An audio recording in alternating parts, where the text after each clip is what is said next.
Hello, everyone, and welcome back to another episode of Naven Gaming, where today, oh boy, I know it's taken a bit again. I'm trying not to make this into a habit. I'm, I've, uh, I've taken the time out of my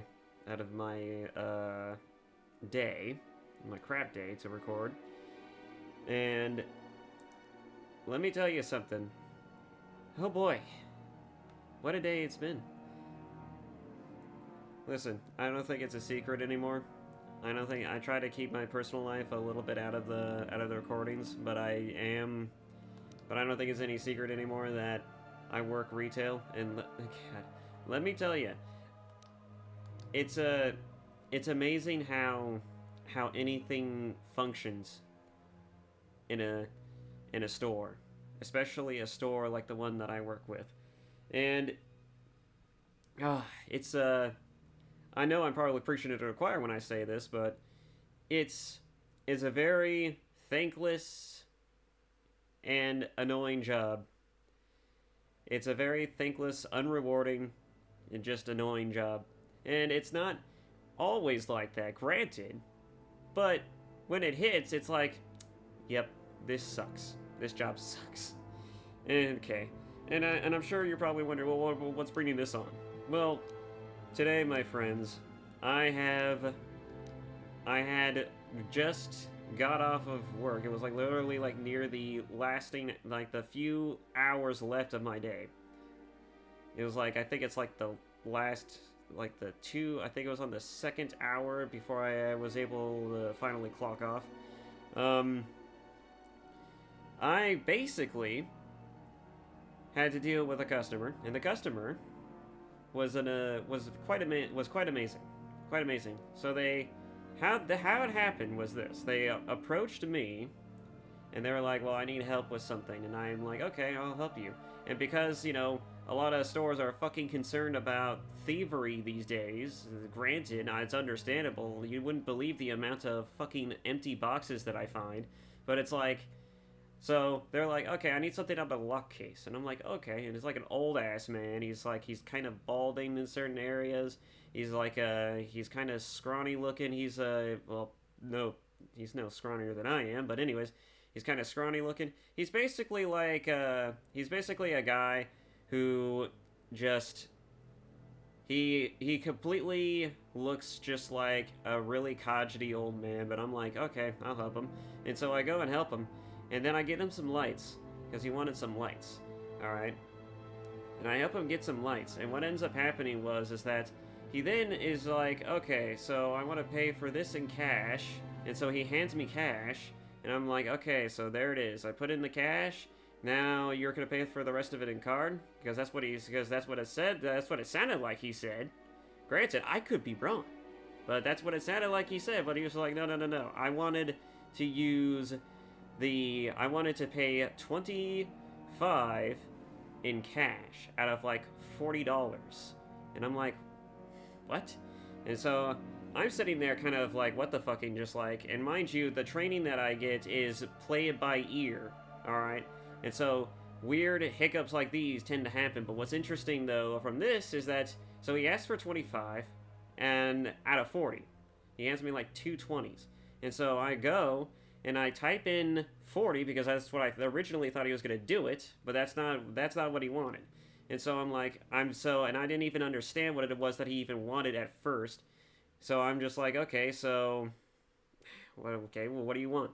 And so as the story goes on, eventually like midway through the bullshit and having to argue with the guy, I'm like, I figure out, oh, so what you wanted was to pay for the rest of it in card, but you wanted to spend 25 in cash out of the 40.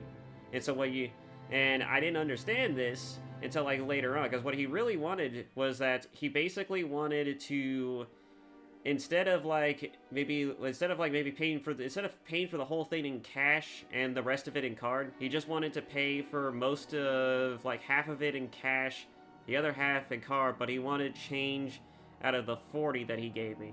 And I'm like, oh, and I'm like, okay, and I'm just sitting here just like, that's a what? But anyways, that's not how it ended up happening, of course. And as it turns out, I didn't realize this until midway through the thing. But by that point, I had already like hailed for a freaking someone to come over and help me. No one shows up because I mentioned it. I don't know if I mentioned this. People hate my department. Like the head honchos in charge of this retail business that I work in, they hate my department.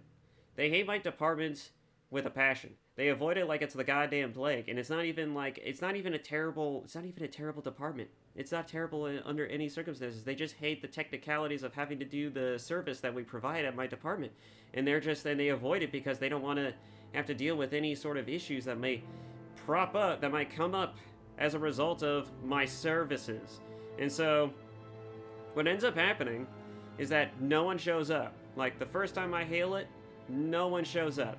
And so it took me having to say over an intercom, we have a transaction dispute. Can someone please get over here? And I wait, and eventually they show up. And as it stands, it was already over. By that point, I already figured out what the problem was, and I was just gonna wait for the guy to wait for someone to show up after the second hailing. But eventually, I just got so tired of dealing with the fucking prick that I just was like, fine, you know what? I'll go ahead, give you your change out of the fucking money that you wanted. And so then I go ahead, we did the transaction. The transaction was already the second transaction that we made, because the first one was stupid because I had not understood what it was that he wanted. And so I just hold on to the receipt of that one. And so we did a new transaction, but the transaction was already a bust because by that point of the second transaction, I still didn't understand what the fuck he wanted, so I'm just like, fuck it. So then I just completed the damn thing, and then I just gave him the change that he wanted, which that's something that is fine, because that's what it would have boiled down to if that's how we were going to do the transaction, or like as he wanted to do it. But what's really stupid is that it took until after I closed the register, did everything, and all that other nonsense, for someone to show up. It was like a team lead of some kind or something. It was like an assistant who came. Well, I can't even say assistant. They're basically department heads. Basically, someone did eventually show up, and I handed him the crappy bogus receipt. Because the other guy took the other receipt. But anyways, I handed him the initial bogus receipt, and I told him to just to get this shit out of the system, because it's gonna come up as being short. And so I handed it to him, told him that everything's been resolved now. It's fine. You can go ahead and take this receipt, and you could go and do something and just erase it from the system.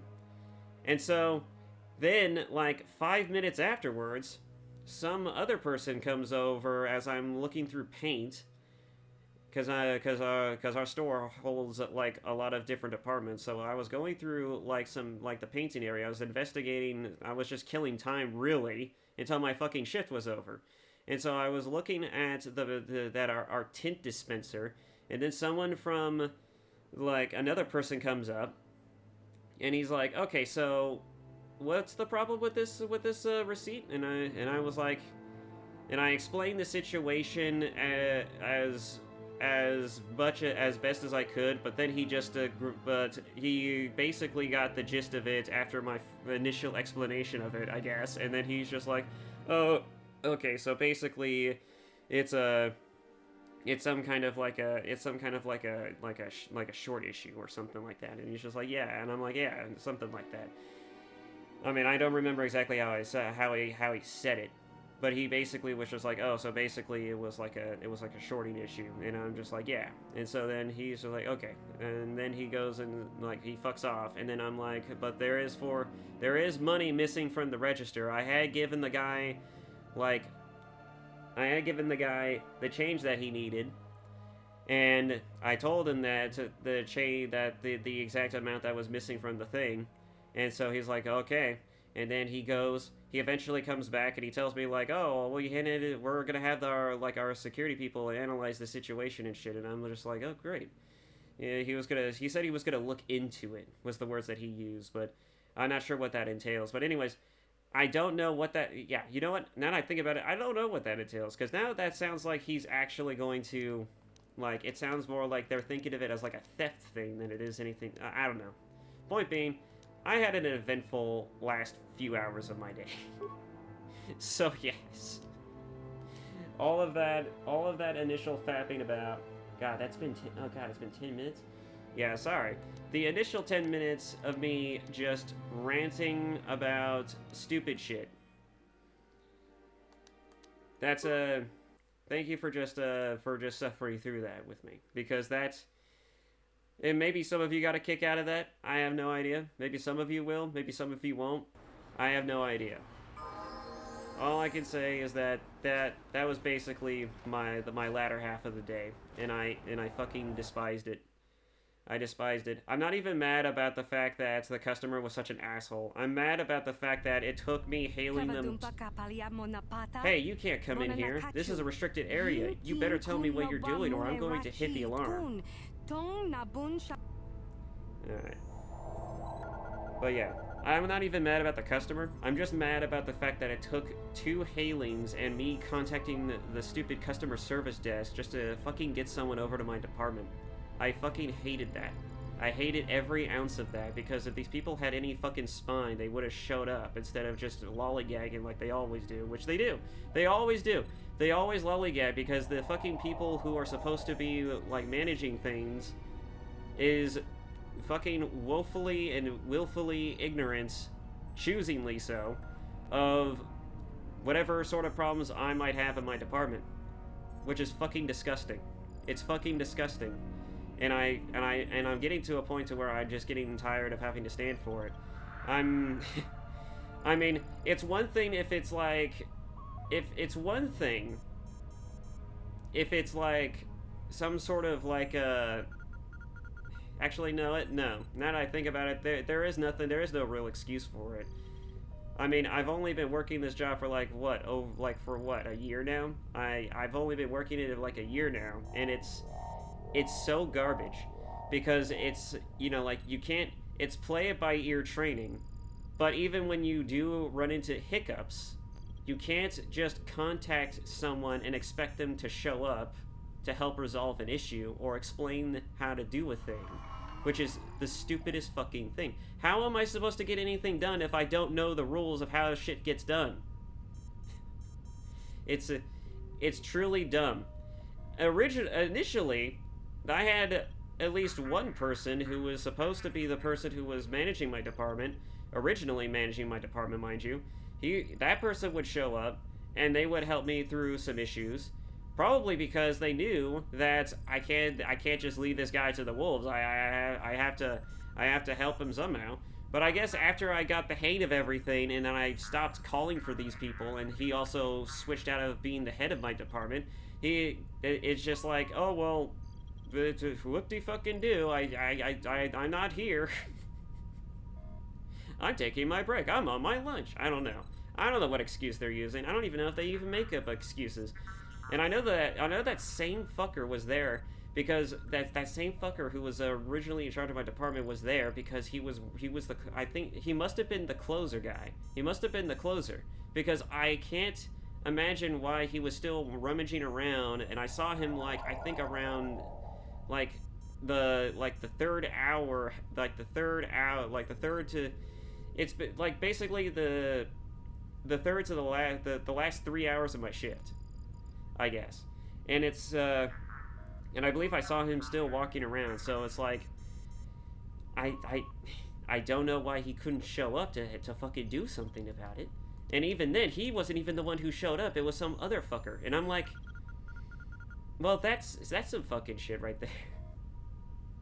Anyways, yeah, that's just, we're done. We're done with this conversation. This conversation's over. Thank you all for joining in, for relishing in this rant of mine, for tolerating it, whatever the hell. It's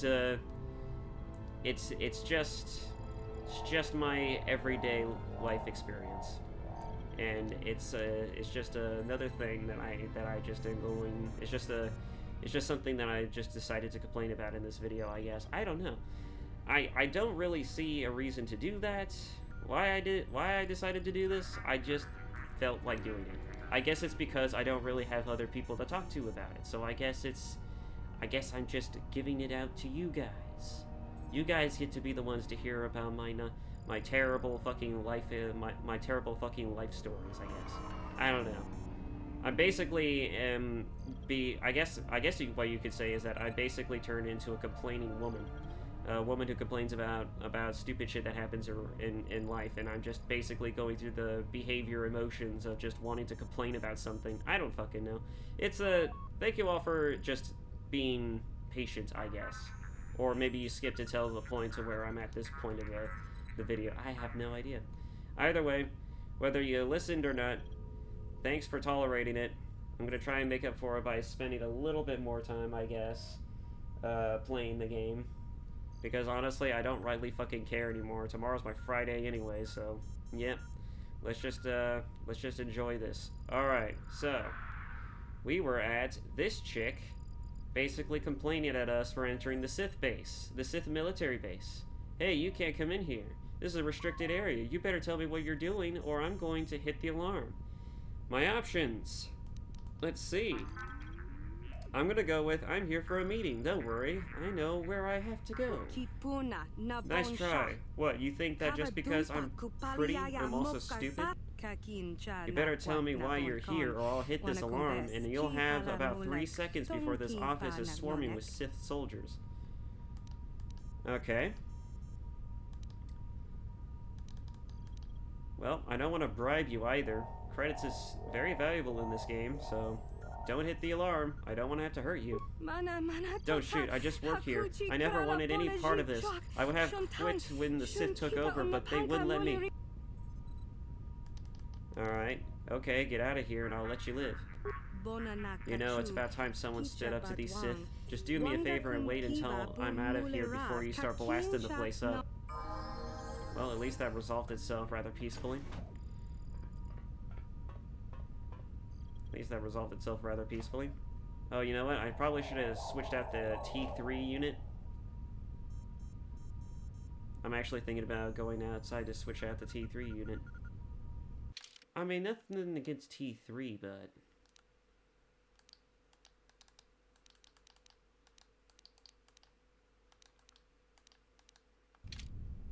What can I do? I mean... Well, you know, we'll just see. Anyways, with that rant now done and over with, last time we left off in this game, we talked to Taris, who works for Davik. He gave us a job, basically, about wanting to raid the Sith military base in order to get codes to basically make it out of the atmosphere without being shot down, and his plan to steal Davik's flagship, the Ebon Hawk. And so that's what we're here to do, and so that's what we've come to do. System loading complete. Enter command. Slice the computer? No. I'm not slicing shit. Or maybe I will slice shit. I don't know. Let's just see what's in here. Securities. Main barracks. Okay. Let's just see what's in here. Overload the power conduit? No, thank you. So this is the reception desk. Alright, so... Yep, it looks like there's a lot of crap everywhere.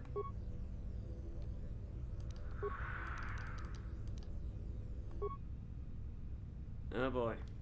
It looks like that's where we need to go. Disable assault droid shield for 10 spikes. Open the elevator for 8 spikes. I'm gonna go ahead and say none of these. So that's the armory that we looked at. No, that's the armory. Okay. There's quite a few rooms. Alright, take turrets offline, 8 spikes. Take sentry droids offline, 8 spikes. Hack sentry droid target filtering, 10 spikes. Upload schematics, 5 spikes. I'm not gonna waste any spikes. None. I just wanted to see what was all there. So this is the door that we use to progress. This is another door we use. Oh. Well, right in the thick of it.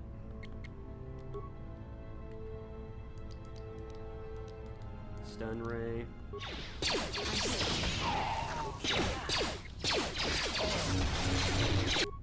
There we go. I was trying to figure out which one with a button was.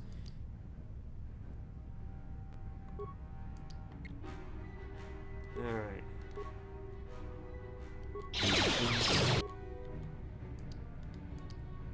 Stun, force push, throwing lightsaber. Let's go ahead and have you use flurry on that guy.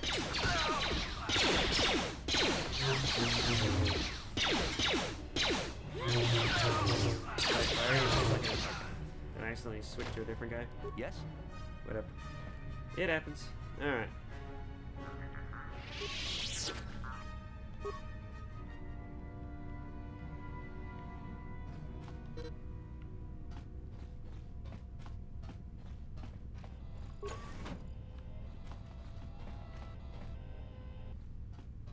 Alright. Yes? Of course she doesn't have force healing of any kind. I should probably put that on her. Probably should have done it when I had the chance. Force Aurora. Force Valor. Sure. Basically a buff.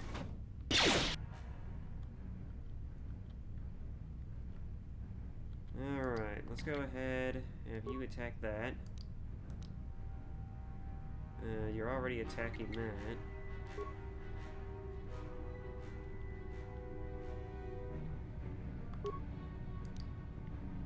So I just have you not attack anyone and have you attack this droid.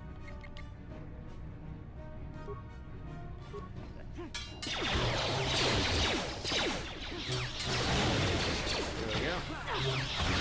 Oh, nope.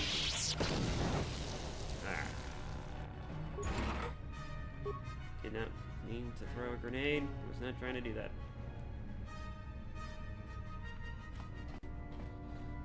I am wounded. I got 2 med packs. Great. That'll make up for the med packs I'm about to use. Alright. Droid should have some...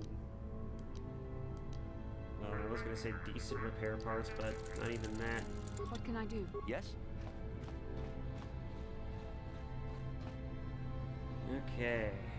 What's in here? More bullshit.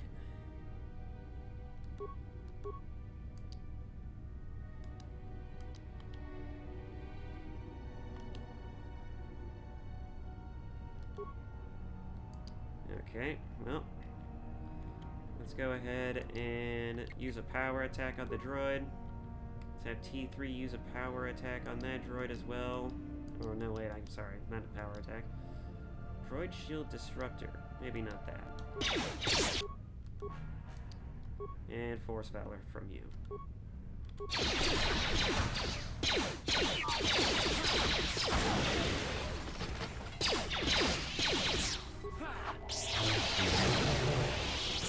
Nice. Can you do something about bombs, T3? You're our technical wizard. Skill too low? This is why I have mission in my party. T3 is not that big of a technical wizard, despite the fact he's a droid. He's more of a computer analytics type of character, I believe. In fact, what would be the difference be if he was the one accessing terminals? I don't think it matters, right? It should just be reflective no matter who you're playing as. Or maybe it does matter. Actually, let's see here. Nope, still all the same stuff.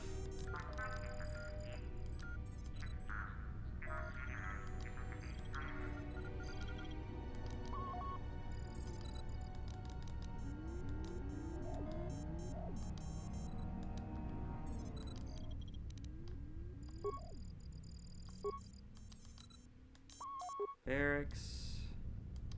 Yep. I'll do it if it takes one. Medical. We were just there, I guess. Control center. Elevator.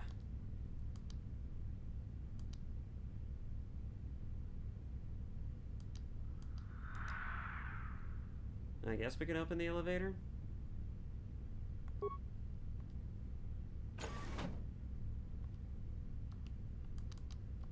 I mean, we're gonna have to go through there anyways. I mean, we might get a key or something off of somebody else, maybe, but What I can don't I know. do? Yes? It gives us some experience just to do it, so why not?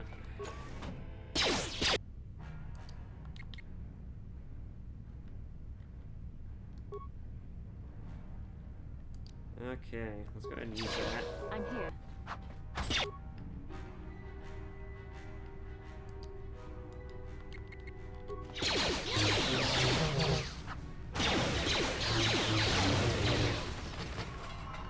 What? What? Use a med pack, you fool.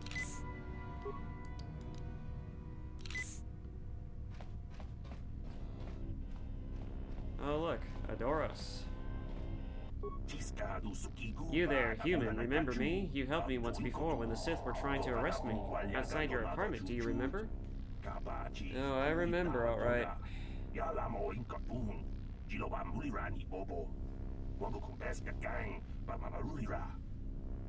It's so funny that the language is so jumbled in these games, but they really did not give a shit back then. Alright. Right, I remember you. I am in need of your help once again. The Sith are going to execute me for removing the Sith corpses from your apartment complex. Please help me get out of this cage. Okay. How do I get you out? Switch all the panels on the wall to the red off position and I will be released. It is not as simple as it sounds. Switching a panel will also switch the panel beside it. You must be careful as you do this, human. If you set all the panels to the green on position, my cell's termination program will engage and I will be executed. Yes. The I could kill you if I want to type thing. You know what's really dumb about this is that I really could, you know, as a security system, this is kind of dumb because it's like, how do you prevent this from not killing someone? Like, how do you do this to, how do you prevent death? A strange cause of death from occurring. How do you prevent this?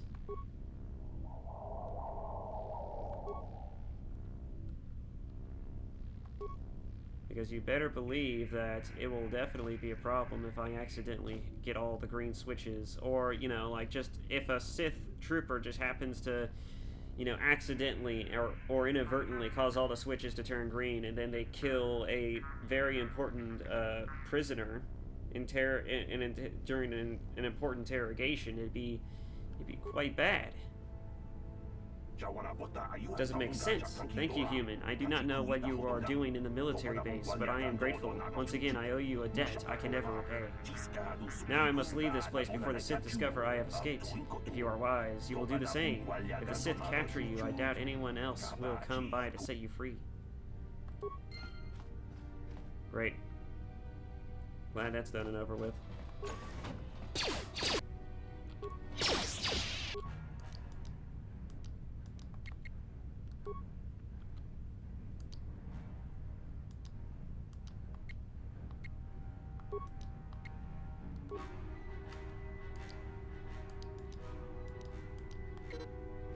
I doubt force pushing will do anything, but we'll see.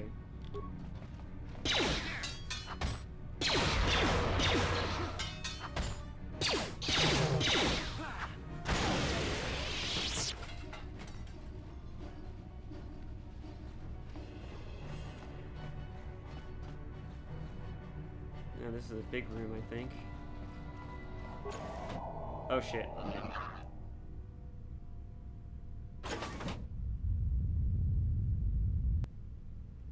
Well, I didn't want to get in here too quickly, but that's the situation we're in now. Well, better turn on a laser, an energy shield, shield reflector. You better turn on one as well.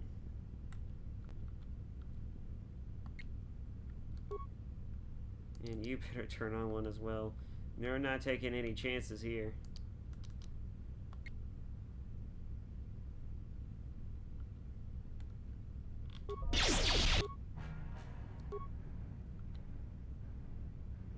Okay, now then.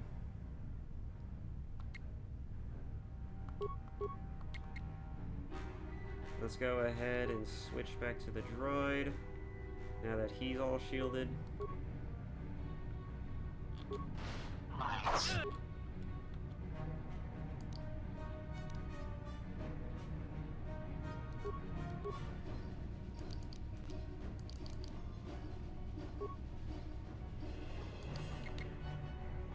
Alright.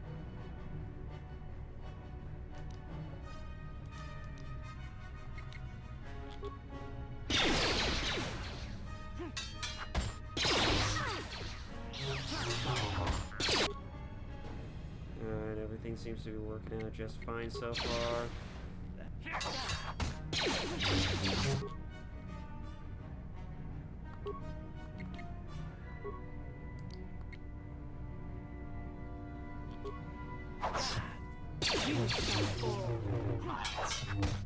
Bastelot, I'd appreciate it if you would actually fucking help me.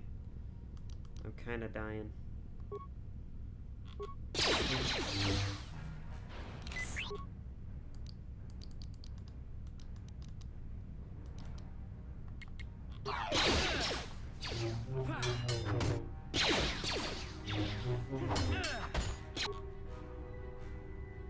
Alright. Now, let's see here. You could stop that and start healing yourself.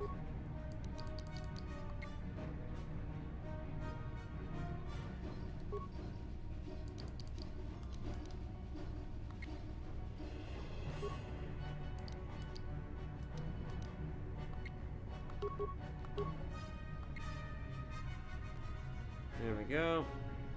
Maybe that'll help somehow.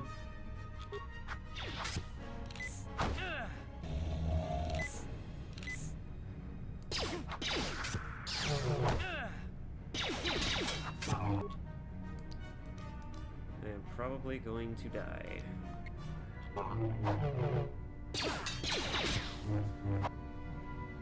Yep, I saw that coming. I knew I was going to die.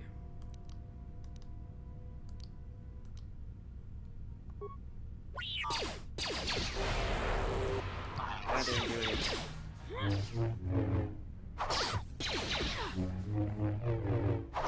So of course you're missing. Basla, do you not have the, you don't have the thing activated, do you? You don't have the dual wielding, perks, do you? I guess not. Well, she's making a wonderful distraction.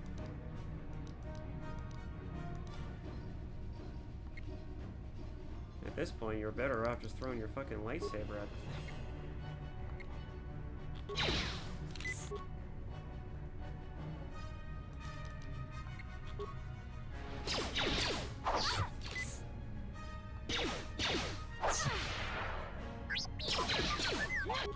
Okay, what the hell was that?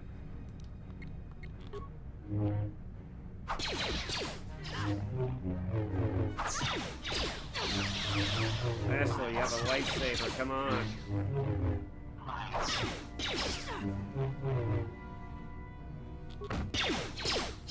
Oh boy. T3 to the rescue. That didn't do shit.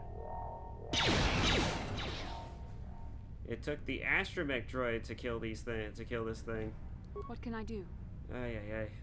Well, I wasn't looking to get into here and do all that, Sure. but that's what happened. Alright, and of course there's nothing that needs scrapping from the remains of that robot. Alright. The only thing left is seeing if we can return. Of course not. That'd be too easy. Alright. I don't think there's any KotOR tanks either in this base, so I'm not gonna bother looking around for that. And again, there is a medical ward, but I don't think they'll have the stuff that I need.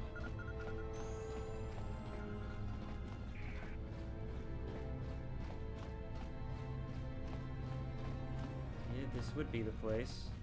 There's nothing to interact with in here. Alright. Let's get the hell out of here for a second.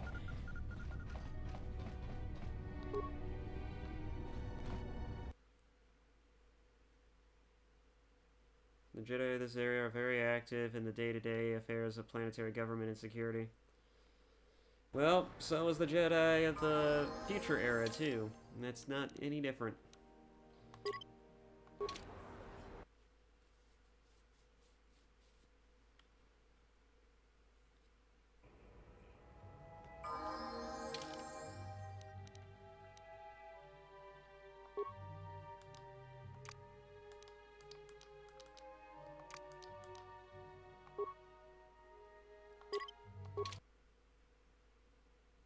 There we go. Tempted to bring the Wookiee, but there's just so many great perks to having a Jedi in your team. Like the Force. Now, if only Bastila could hit worth a damn. Why they didn't immediately give her the two-handed thing is beyond me.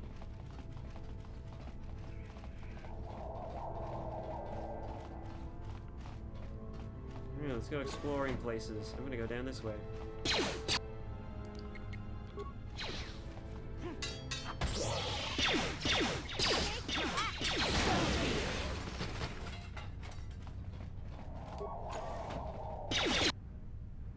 Well. Walked into a room, and the first thing I see are jackasses. They just threw a frickin' grenade at me.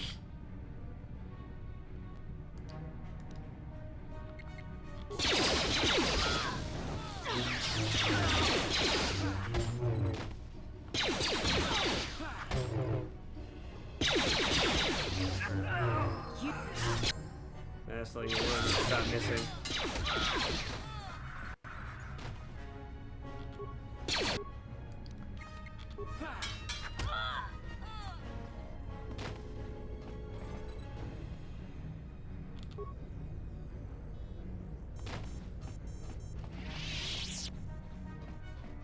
No one here.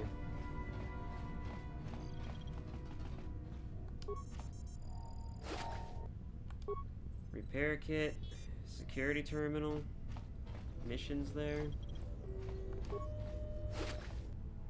Repair kit again.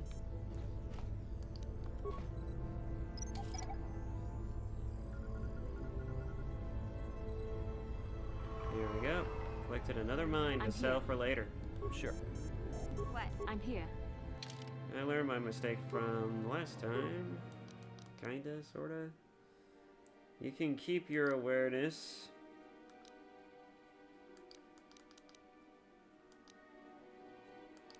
And your treat injury if that's what you want.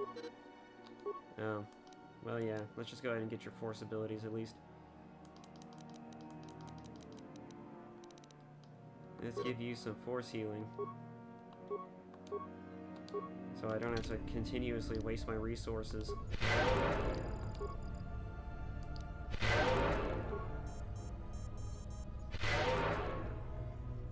What? Yeah? And you can just rank up. I don't care about you.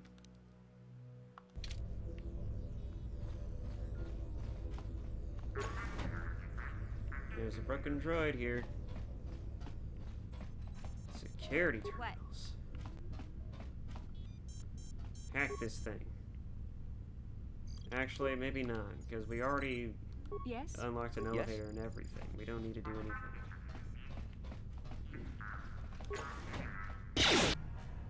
Holy crap. Open the door and I get immediately pumped full of blaster bolt.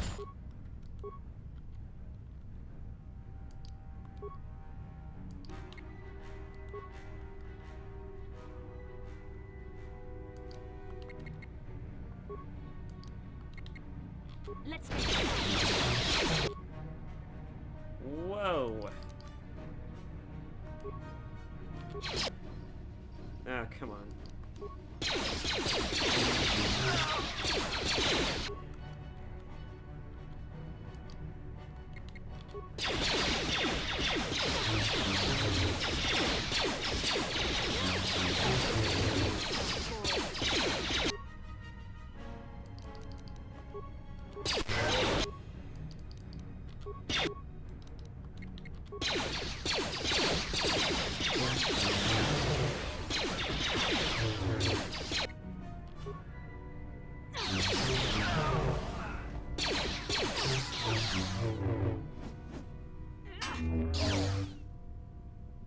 And he's dead. Yes? God is dead and we killed him.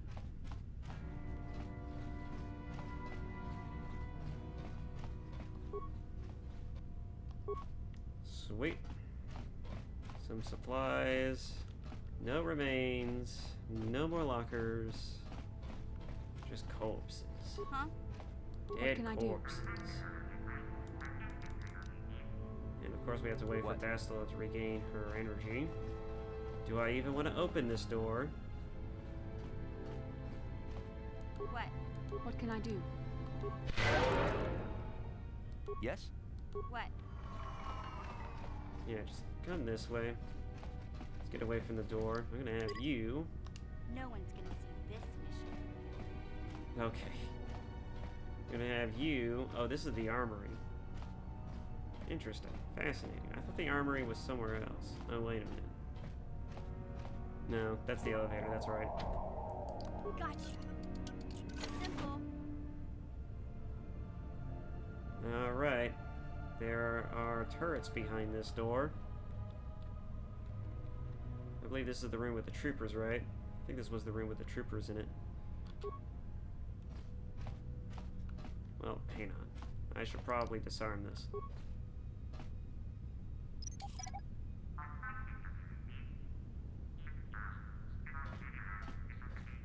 Sweet. And now I just sneak on back. Isn't it great to have a stealth companion? Alright. I'm here. Heal everyone, Bastila. We all need the healing. Especially my character. What? He's become the tank of this party. Yeah? Yes? Soldier practically is a tank. Yes? Alright.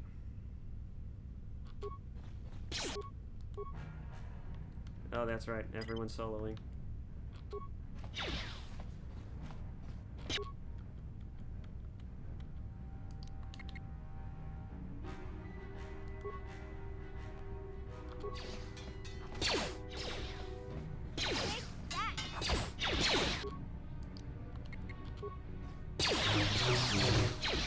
There we go.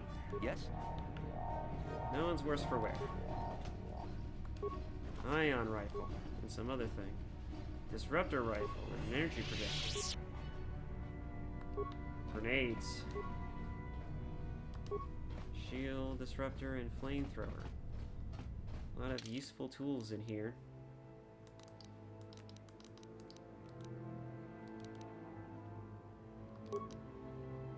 Resist versus bludgeoning. Stealth field generator. Actually, I think my character could use the fortitude, and you can use the reflexes.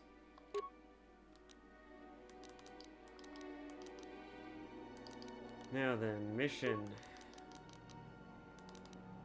Let's go ahead and look at your equipment here. You have a disruptor pistol and an ion rifle now. We have ion rifles.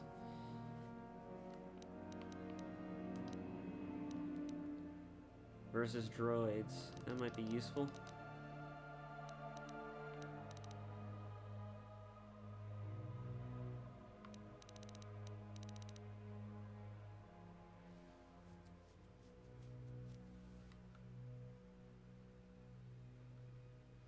Sounds like a great idea.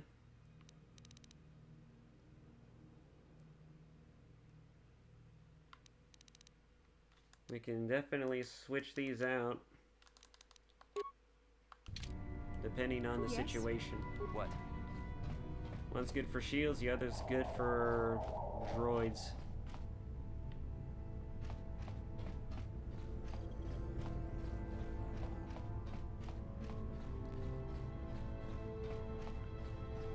Tesla's lagging behind.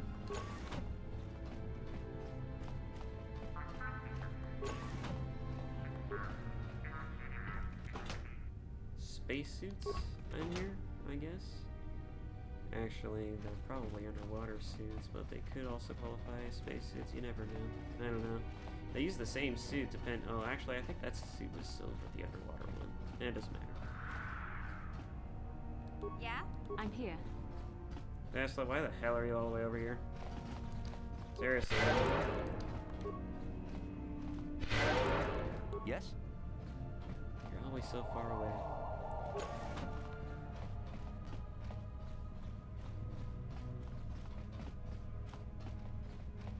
I'm starting to... No, this is the room that I did the explosive Sith base pass card. Okay.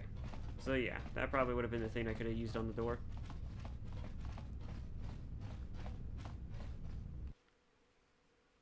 The Republic was weak after the Mandalorian War, and former allies used their fucking whatever.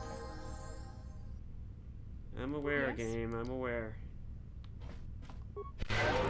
What? What? Alright, I'm not sure what's beyond this door. The map is so zoomed in. Don't remember. What can I do? Let's just go ahead Huh? and pair. Sure. I'm here. Let's start this off with some Force Valor. What? Who dares to break my meditation? You will pay for interrupting my... Wait. I sense the Force is strong with you. Very strong. Who would have thought a Force adept could be found on this insignificant planet? But your talent is no match for a disciple of the dark side.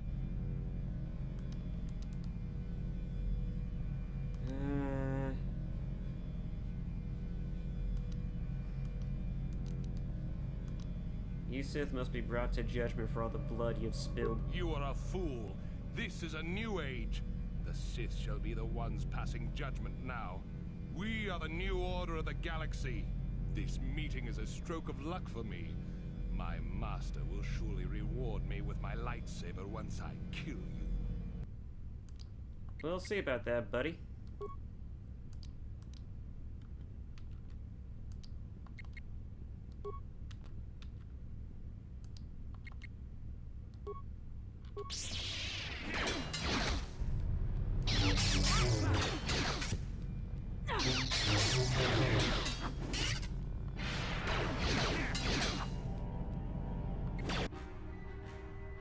Whoa. That's crazy. He just freaking took out Bastila with one hit, it looked like. I wasn't paying attention to her health, but I didn't think it was that low.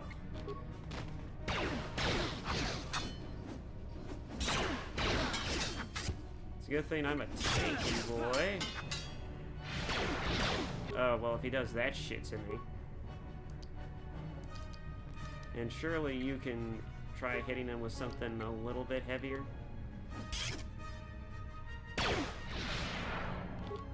Oh, well, that's some bullshit right there. See, now you're not playing fair.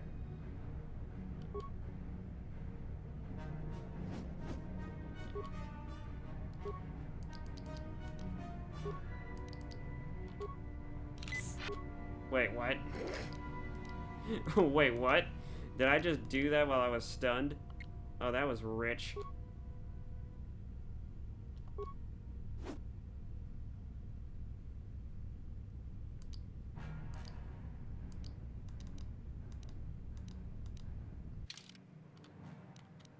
Well, you'll be coming for you, mission. You better switch weapons.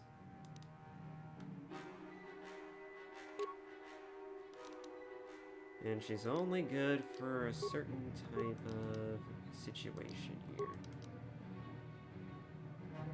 Energy, Sonic, that's not gonna help.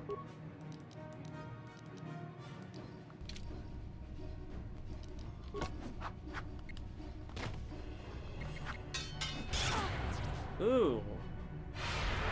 You hit her with a crit. That is terrifying. That was terrifying. Absolutely terrifying. Alright, how far did this kick me back?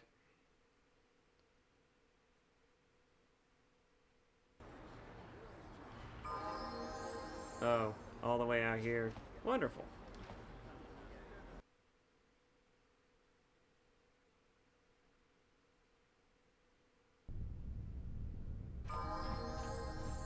Because it wasn't good enough to just start me off in a better position or place. It's, start me off, or where I just entered. Nope. Better just to start here.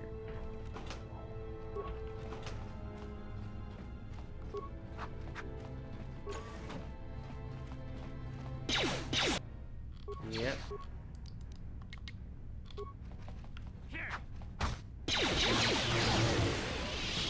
Done.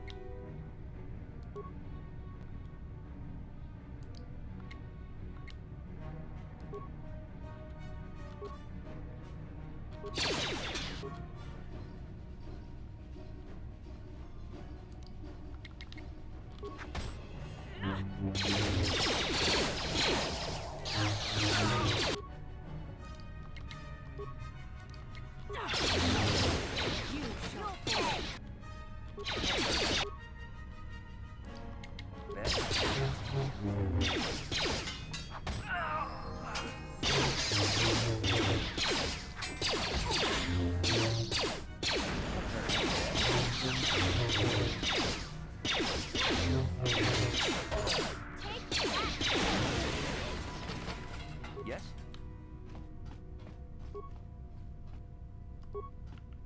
Alright. Go through all this crap again. Of course, there's still nothing that these guys drop. What can I do?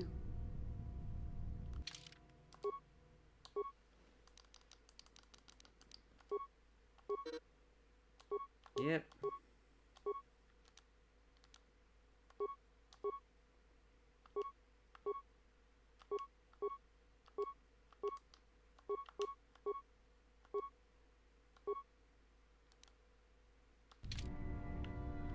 Sure. What? Alright. I'm here. I know what to expect on the other side of this door. That's not what I wanted. I thought it was going to be What? hell, but it wasn't.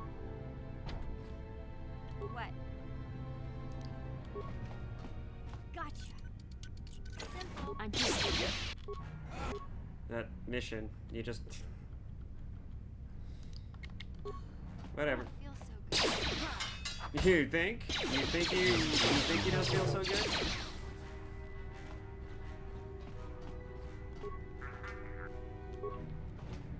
Ah.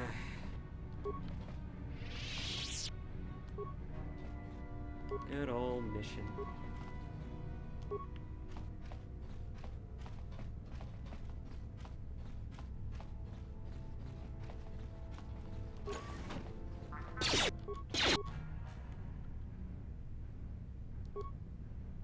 Let's see.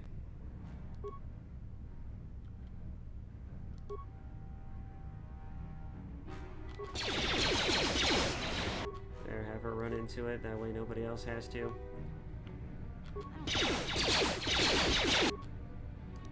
Alright. Battery low. Battery low. You squeeze me? Say my battery was low?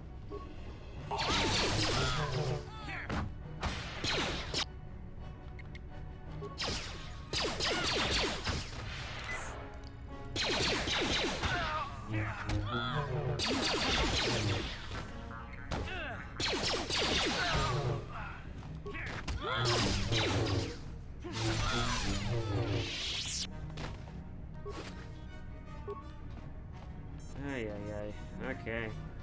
That was fun.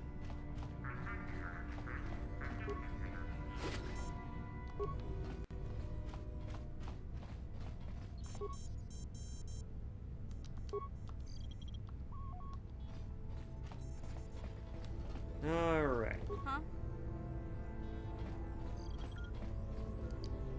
And this just leads over to the last area we were at. I'm here. What?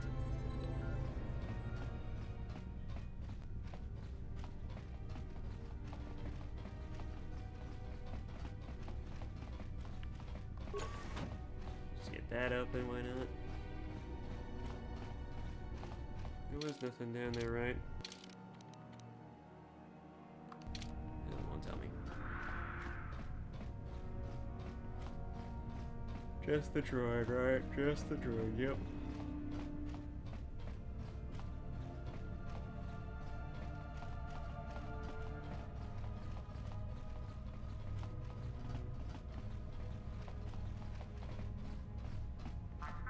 Huh? Yes? What? And open.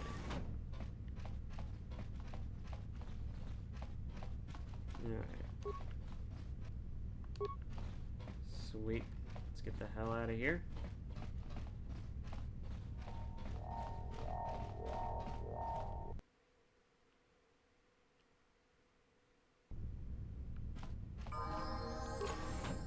Who dares to break my meditation? You will pay for. Who would have thought? I probably should have saved before I did this. You are. This meeting is.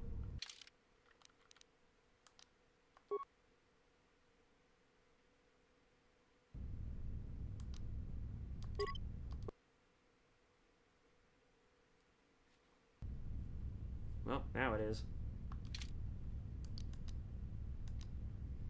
Alright, let's see how far we get this time.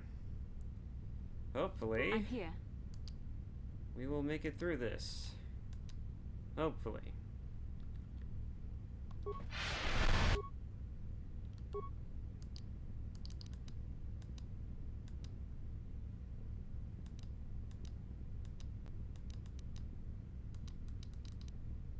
Okay.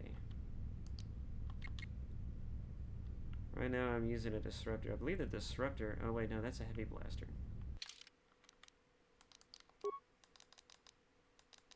Disruptors are good against shields, right?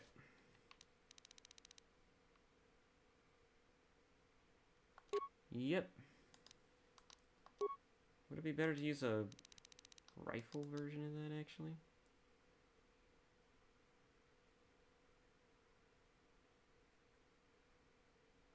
Why not?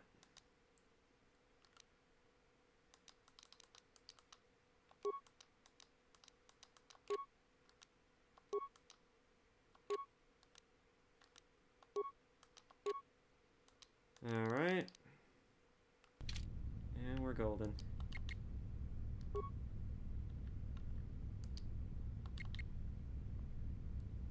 Alright, Baslo, why don't you go ahead and run in there and try and kill his ass.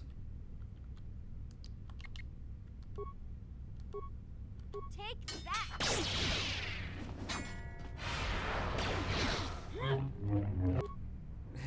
I love seeing that. That's brilliant, Basla. No, don't hit the guy. That just would break my fucking heart.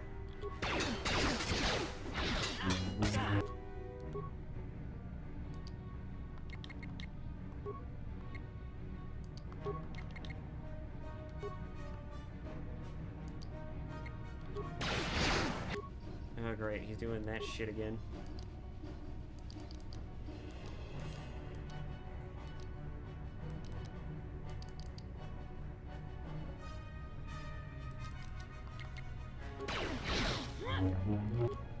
Basla, you can't hit for shit. This is why I don't like the fact that you do this. And now he's running over to mission for some reason, like a weirdo. Damn! He just took her out. This guy is no joke. I knew this guy was a pain in the ass even before I saw him, but it's just like, man, he's really something. Heard, I bet.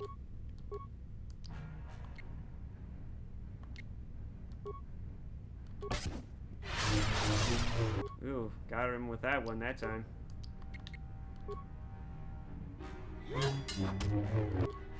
Got him with that one. Oh boy. If one of us could just land a decent hit on him, he'd be screwed.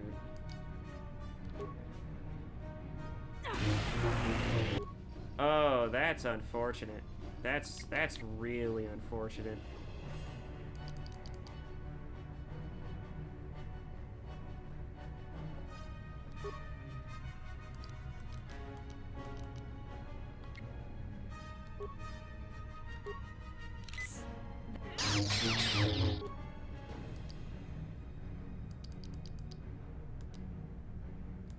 You might as well should use one too, Bastila.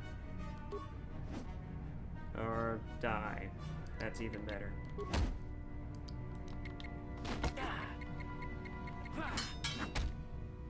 Sweet. My character was the one to do him in. Everybody get up.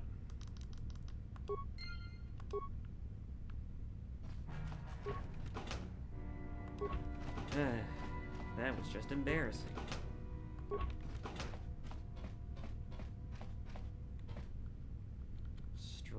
Box. So we got the stupid codes. Now we just gotta get the hell out of here. Yes? Huh? What? Let's get the hell out of here, people.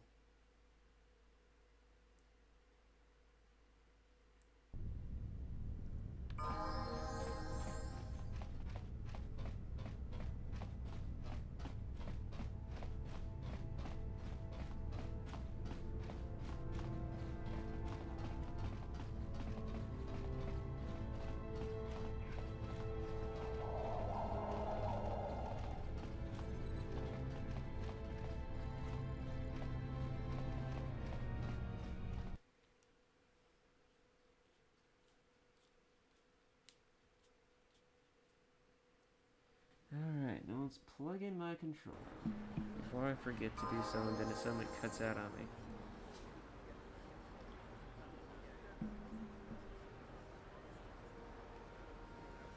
Probably this one.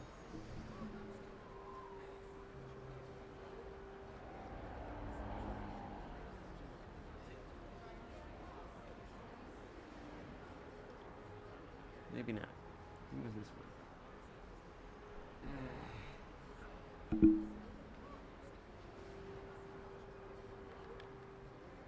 You know, I'm actually half tempted to just call it. Anyways, let's go ahead. Head back to the apartment.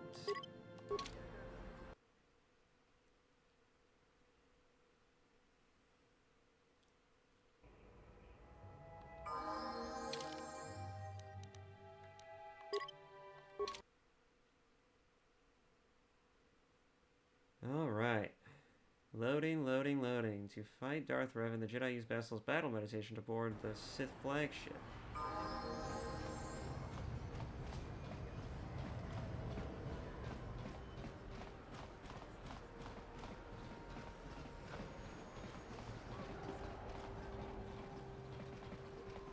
There's still some shit that we could do on this planet, but I don't know if I want to do them.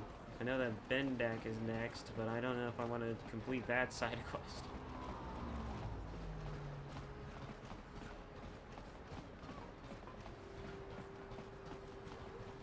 Be good to get the experience, but it's gonna be a pain in the ass to have to do.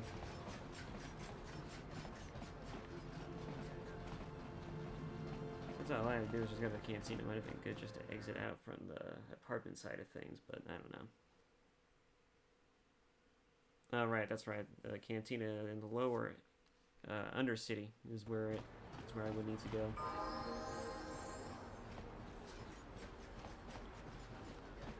Well, since I'm heading in this direction, might as well go ahead and see if I can actually win a fight against Bendak. That might be fun to try. Certainly. Really fun. Oh, what the hell? Got stuck. It happens every time, every now and again, sometimes when I play this game. Hell, I think even SO Republic 2 has that problem sometimes. You just get stuck suddenly as you're running.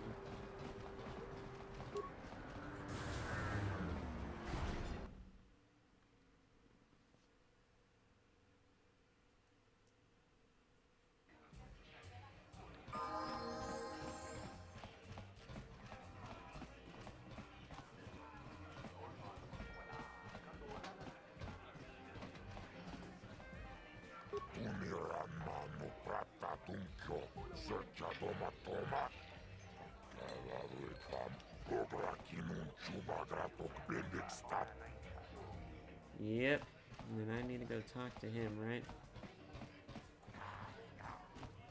Yepper. Garuk. That's a funny name. I've been watching you on the dueling ring. Not bad for an amateur. I'm tempted to come out of retirement and show you what it's like to do battle against a real champion, but I only fight in death matches. And not too many people are willing to step into the ring knowing they won't ever come out. How about you, stranger? You think you got what it takes?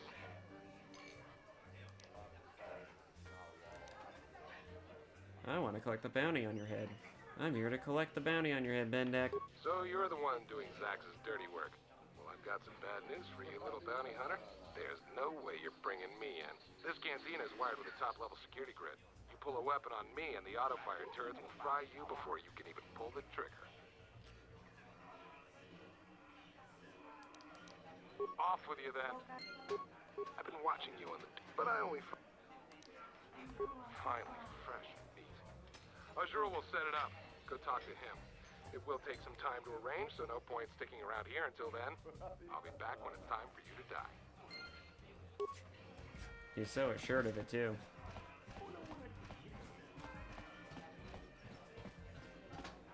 See, I get stuck sometimes. I don't know why that happens.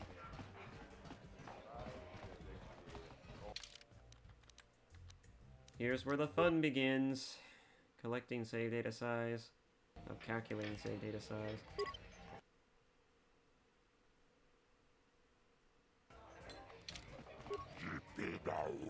I've heard the news, mysterious stranger. You and Bendak are planning a deathmatch. This is excellent news. People will bet a fortune on this fight.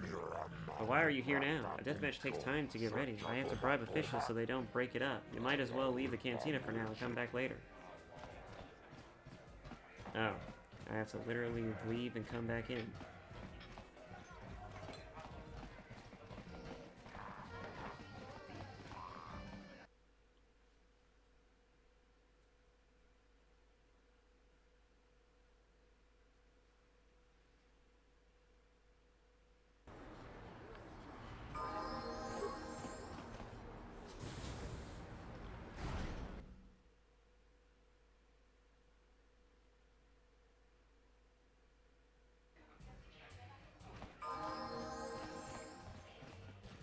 Ay, ay, ay.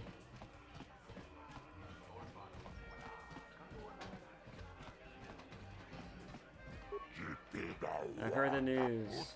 Not too many people want to fight. Maybe it is wrong to take a life, life just for credits. Deathmatch anymore. Not too many people want to fight a deathmatch anymore. Some are scared, others think it's wrong to kill someone else for credits. I guess that's why they're illegal now. Let's get on with the match. Maybe it is wrong to take some, actually. Let me save here. Well, I guess it doesn't matter. Sounds like you're just trying to rationalize this. I need to think this over.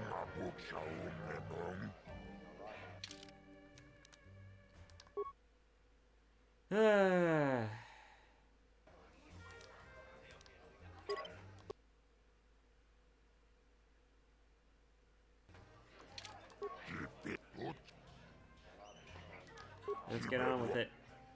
I'm ready. Good, excellent. High wager means a lot of credits for the winner on this match. Come see me after the fight to collect your credits if you're still alive. Ladies and gentlemen, come with me now on a journey to the savage days of years gone by, to a time when two combatants entered the arena and only one came out alive. They're illegal. They're banned. They've been outlawed for nearly 10 years, but we've got one for you tonight. A good old-fashioned death match. In this corner, a living legend. A man whose very name would make his opponents shake in their boots. If any of them were still alive. Out of retirement for one last battle, Bandit Starkiller! And who would be crazy enough to step into the ring with such a lethal legend? Who would be mad enough to face almost certain death merely for your enjoyment? Ladies and gentlemen, feast your wondering eyes on the mysterious stranger. And now, the moment we've all been waiting for. Let the death match begin! I earned Darkseid for that. Alright, this is going to suck.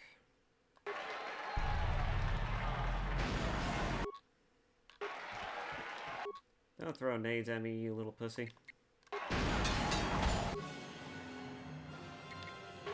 I'm gonna wait until I get you into a critical state. Oh boy, you're starting to take out your Vibrosaur now, huh? Alright, let's see how well this goes.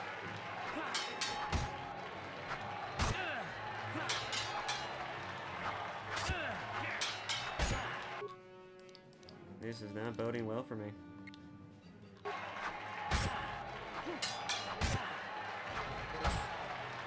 Yep. Alright. I knew this would happen. It seems doable a little bit, but it's gonna take the luck of the draw to really get that to fucking stick.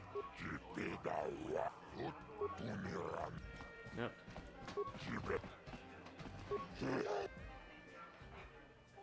Ladies and gentlemen, in this corner, a living legend. A man whose very I'm trying name to skip would it, but make now I his can't. opponents shake in their boots. If any of them were still alive.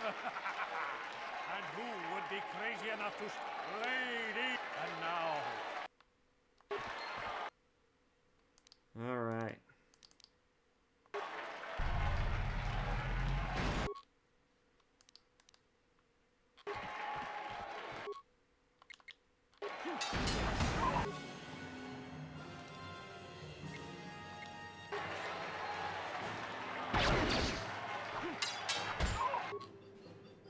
Yep, this is gonna take some lucky strikes.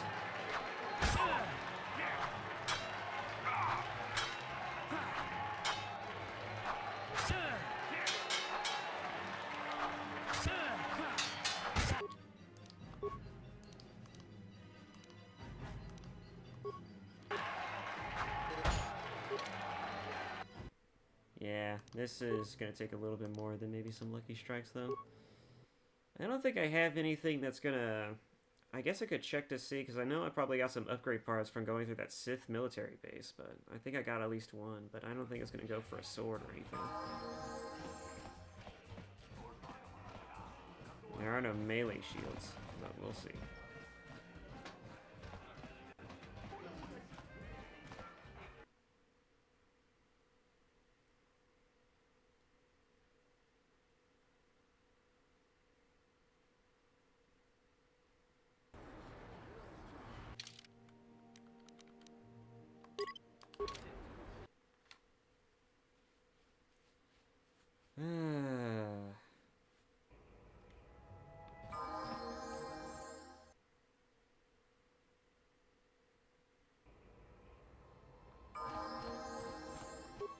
Let's see what we can do here.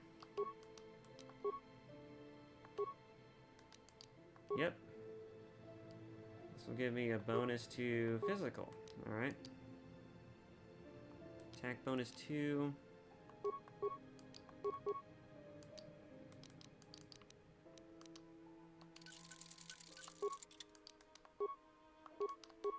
Armor.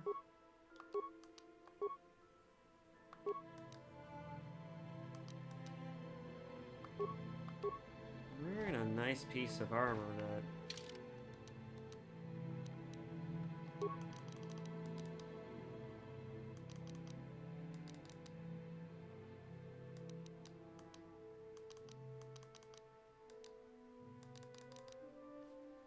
problem, of course, is that I can't exactly use it.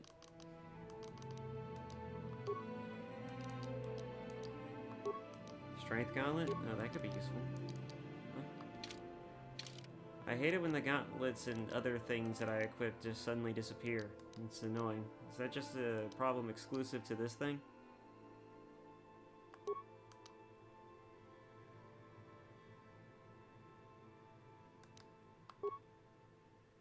Didn't Bastel have that equipped? I guess. Okay. Whatever.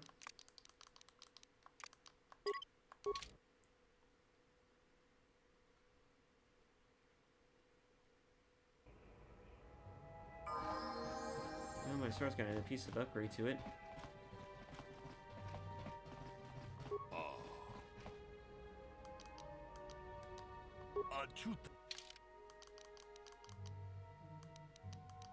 You have anything I could use? Something that I would love to use, really?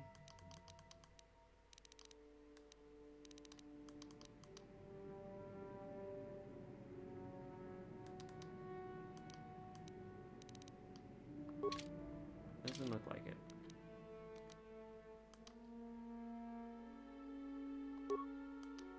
I guess I got another one.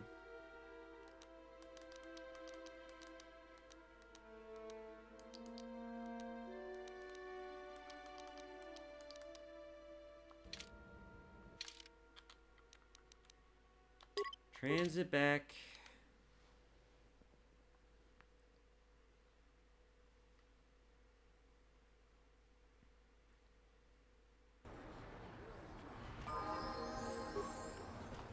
Even if they don't speak it, most aliens understand Galactic Basic. At least they understand it. Why they choose not to use it is an interesting one.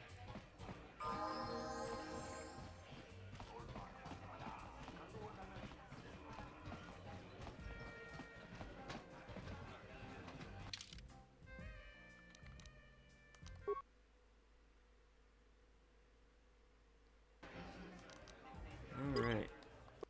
Try this again.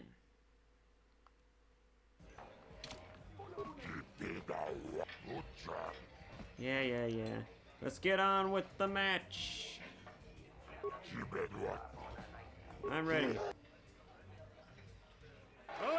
Peril in this corner, a living legend. A man whose very name would make his opponents shake in their boots. If any of them were still alive. And who would play? And now.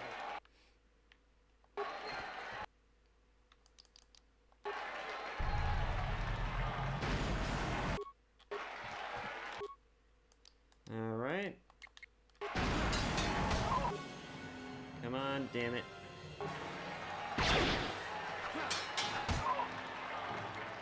I'm doing a little bit more damage.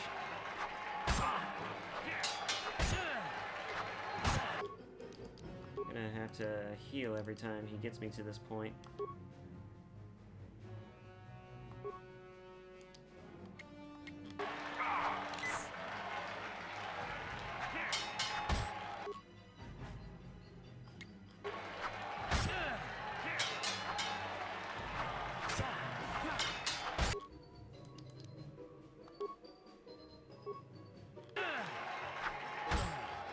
Ooh.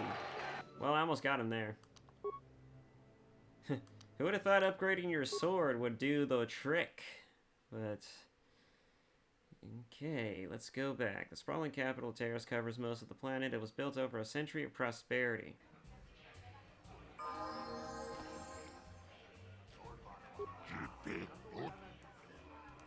Uh-huh. Ladies, there is in this corner a living legend. A man whose very name would make his opponents shake in their boots. If any of them were still alive.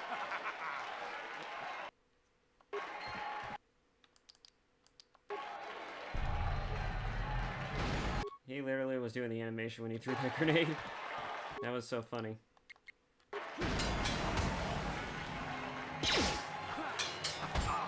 That is some literal bullshit I just saw.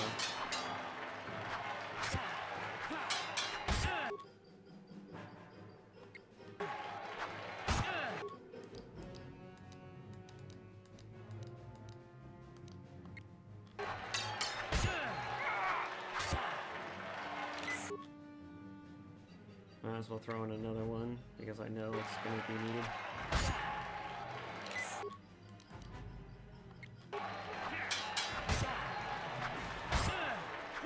Oof.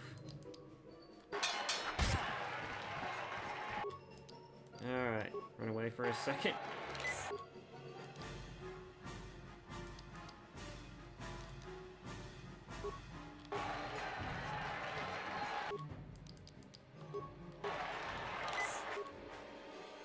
I like how he gets stuck in the animation.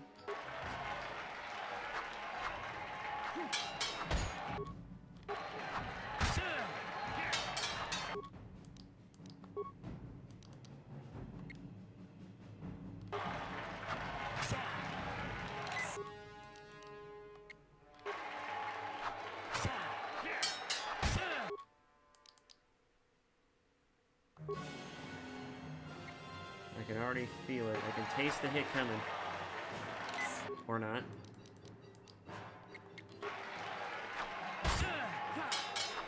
$22, goddamn. $30, goddamn.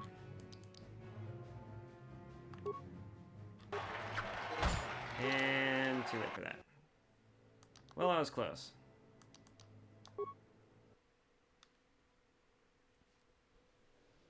It's amazing. Sometimes all you need to do is upgrade a weapon for your just to have a fighting chance.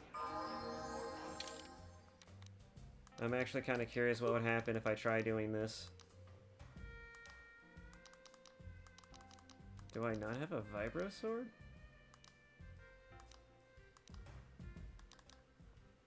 Oh, okay.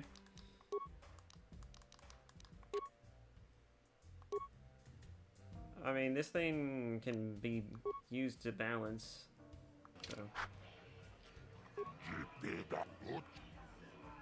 And hopefully it'll prove more effective this way.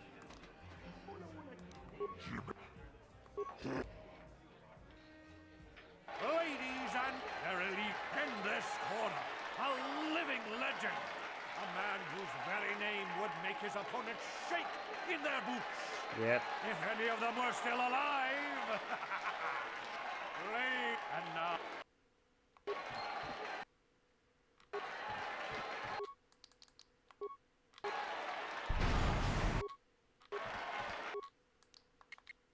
Let's see how effective dual wielding will be.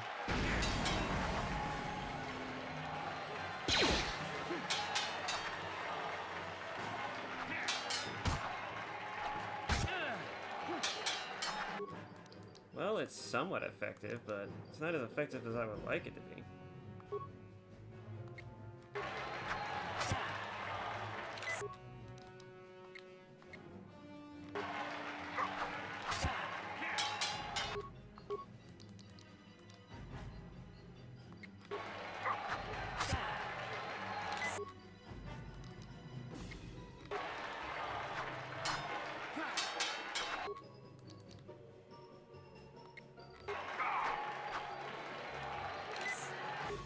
How did he miss twice?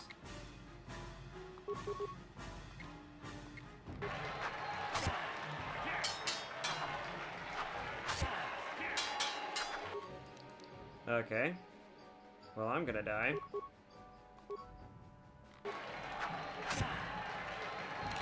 Oh my god, how the hell did I not die? That was actually kind of clutch. That was a little weird.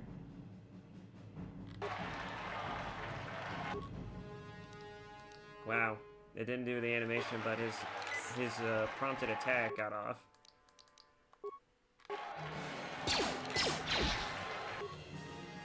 His blaster got through.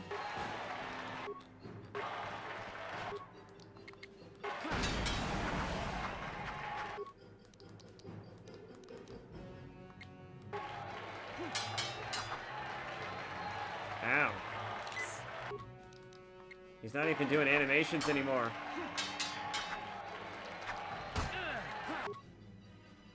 No, why did you attack, you bastard?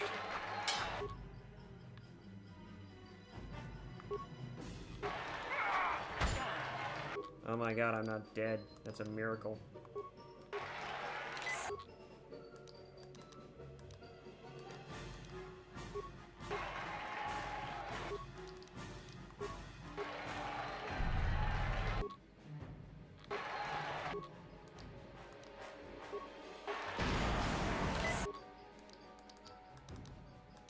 You are such a bastard, Bendak.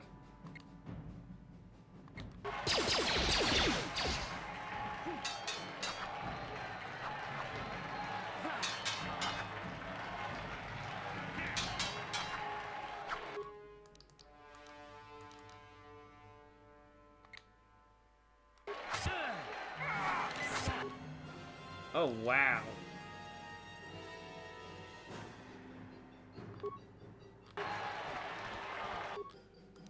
Can you literally just die?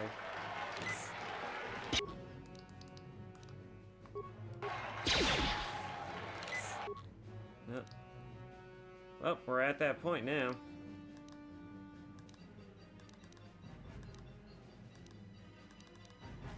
What happens if I throw a frag grenade at his ass? Oh my god, that was perfect. Bendak is down! It's over! It's over! The fight is over! Bendak Starkiller is down! Bendak Starkiller is dead! Oh, hail the mysterious stranger! The greatest duelist to ever grace the rings of Taris! Wait, he had a lootable.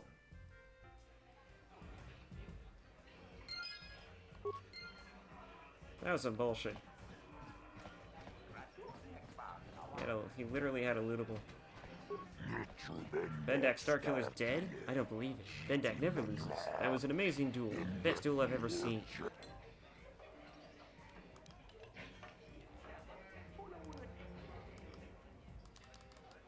Glad you enjoyed it. Now, where's my share of the purse? You've done well, stranger. I'm pleased. Very pleased. Here are your credits. Please, I'll give you Bendak's blaster pistol as a bonus, as a sign of my appreciation. I think I deserve a little extra for putting my life on the line. I always pay my debts, but if you get more, then all the duelists will want more. We had a deal, 10%. I expect you to honor it.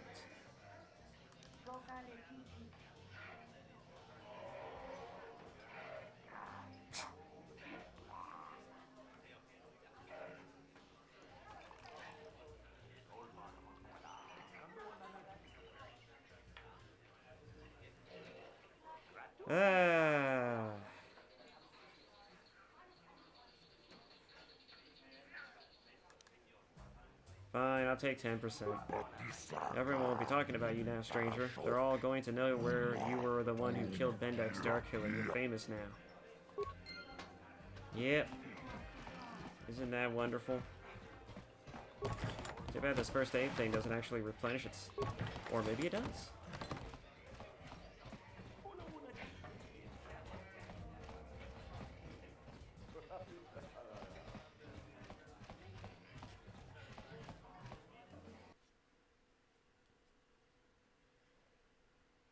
Ay, ay, ay.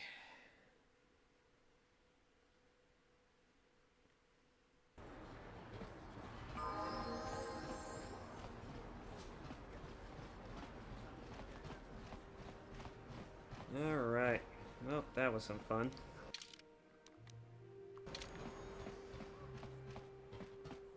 So we killed Bendak. That was one of the side quests that needed doing. What else needs doing? Anything else? Active quests? You mean this one isn't done yet? Oh. Oh, I could just do that by heading back.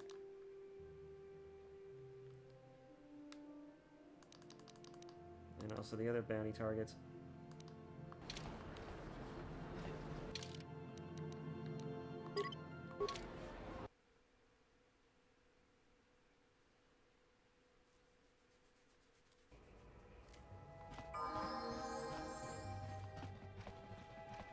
So yeah, left-hand chick keeps missing all the time.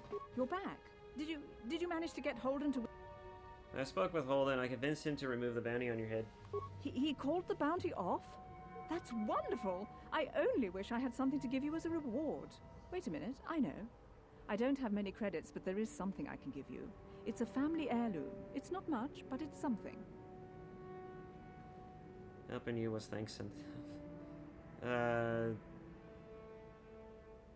Thank you, Dia. This reward will be fine. I can never truly repay you for helping me, but you'll always have my thanks for what you did. No problem. I don't even know what you gave me.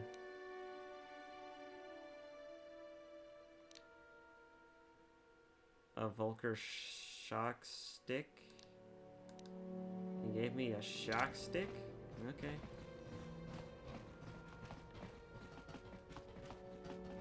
I think that's what you gave me. I don't even know anymore.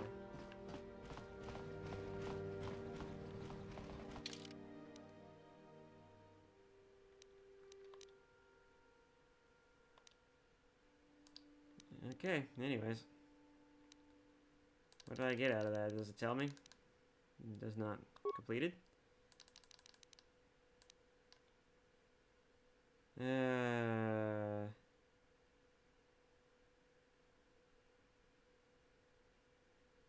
Doesn't even tell me. Okay. Whatever.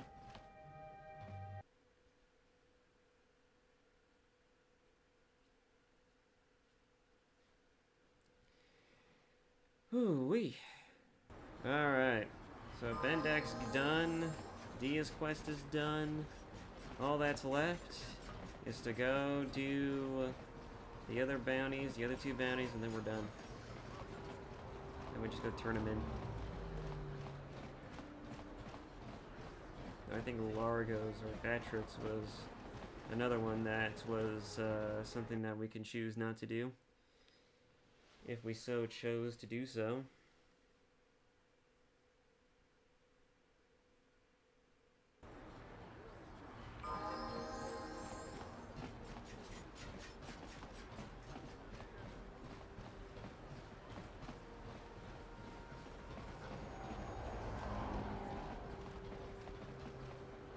Let's see, this just leads to another one. I don't think there's anyone there that I need to speak to.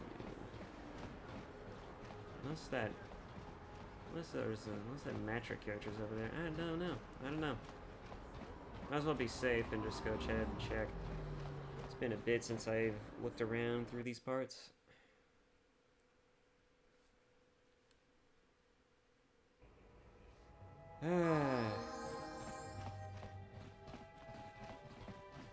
Oh, yep. What do you want now? You're not going to tell Davik's bounty hunters where... Maybe I can help you with your problem with Davik? I don't think anyone can help me.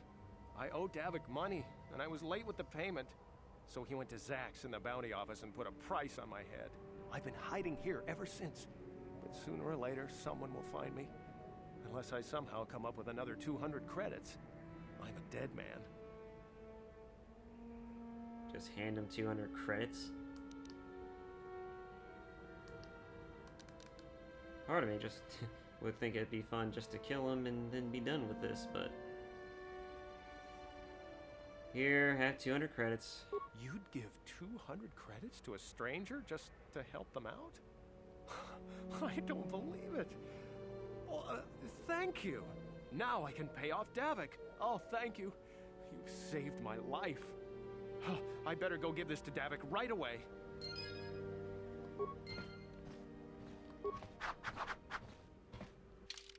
Better go give it to him.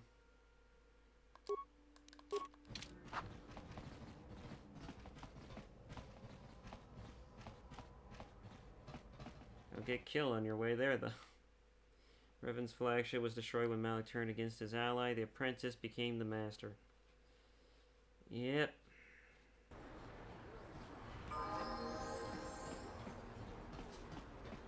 So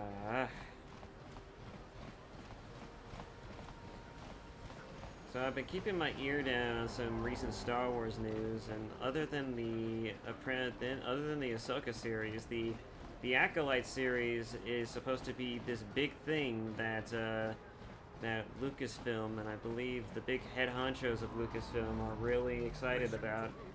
I'm not too sure. I haven't heard much from the Acolyte other than the fact that it has the potential of being absolutely cringe, and I don't want to watch cringe. So let's hope it actually turns into something worthwhile. As far as the Ahsoka series is concerned, I hear time travel is going to be a thing, which I don't want time travel in Star Wars. Star Wars is already convoluted enough with the Force and all of the other, with all the other expanded lore that goes into it. We don't need to make this more complicated by adding timey-wimey bullshit in here. I'm sorry to tell you. I mean, hell, we have fucking Force foresight. We don't need this shit. We don't need this shit. We don't need to have time travel in Star Wars. I think that's a little much.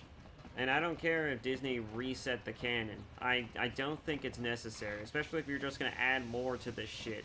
It's like, how the fuck do I follow any of this crap? And I know Disney is all about their brand synergy, and it's just like, go watch this thing so you understand the context of this thing, and so you can understand the characters of this thing, and so you can know what this thing is about, and also this character about this thing. It's just like, that's stupid. Why would I put this much effort into something? And I think Disney woefully misunderstands. I think Disney woefully misunderstands the money, the amount of money that the average human being has. I do not have nearly as much money to spend on a Disney product as Disney executives might have, or maybe even their own fucking employees. I'm sorry to tell you. And I don't think many other people do either.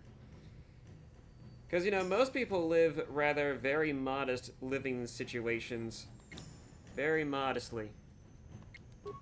I think Disney does not understand this fact. I think the only thing Disney understands is that we need to make something to get people to buy things. And it's like, but there are several other things that I could buy with my money. Why the fuck should I waste it on something that could be potentially crap? And that's like another thing that Disney doesn't understand, is that they don't understand what crap is, because they are so... they're so full of themselves that they literally think that everything that they produce is somehow better than anything else that could be out there. And listen, I'm not even joking when I say this. I'm not even kidding. I bet you if you could find someone off the street to write a better Star Wars sequel trilogy, they probably would 9 times out of 10. Guaranteed. Just about. And I know this to be true because anyone with any sense would tell you that the way they handle the sequel trilogy is like if some monkey was on a typewriter and they were told that they can only leave the typewriter or go take a shit or eat a banana or something unless they actually typed out a story that works for the Star Wars stuff and for the Star Wars trilogy. And it's like, and that's exactly what happened.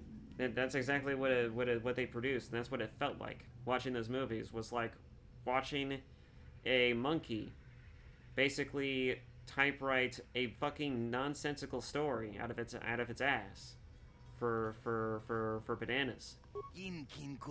Back again, you know I'm the man on the lam. I don't really want visitors coming and going from my hiding place. Maybe there's some way I could help you out of this mess. I don't think there's much anyone can do. I mean, I'm sick of running. I've decided to make my stand right here. Maybe you could turn the tables, you know? Have Davik eliminated. Getting inside Davik's base is nearly impossible. Even if I got rid of him, the exchange would just point someone to his place, and I'd still have a price on my head. Maybe you could fake your own death? I've already thought of that. I've even come up with a plan to how to do it, but I can't pull it off when I'm holed up in here. Tell me your plan and I might help you out. The trick is getting Davik to buy it when there's no body found at the scene. If it looks like I died in a massive explosion, he won't be suspicious when my corpse never turns up. If I had an accomplice go back and tell Davik that they were the one who set off the explosion to eliminate me, I think I'd be home free. I have some demolition experience from my own days in the exchange, so I could set it all up. But I need to get my hands on a permacrete detonator. I could get you a permacrete. They don't usually sell them in stores here in the lower city, but the upper city might carry them. You might want to look there. You know, I did have a permacrete detonator. Funny story about that, I sold it. Because I didn't think it, because I didn't find the quest, and I had inadvertently sold it because I didn't think it was going to be quest specific. I kind of thought that at first, but I'm like, well, if I could sell it, then maybe it's not. But I also need money, so... Actually, I don't even remember the reason why I sold it. I think did I sell it on accident? I feel like I could have sold it on accident.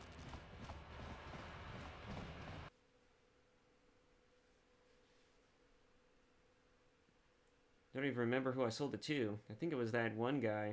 What was it was that one undercity person. The one with the funny voice. That was literally in the slums, the lower part of the city.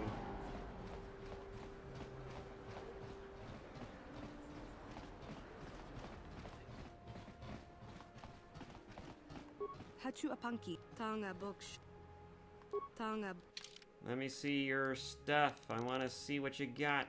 You don't have anything I want.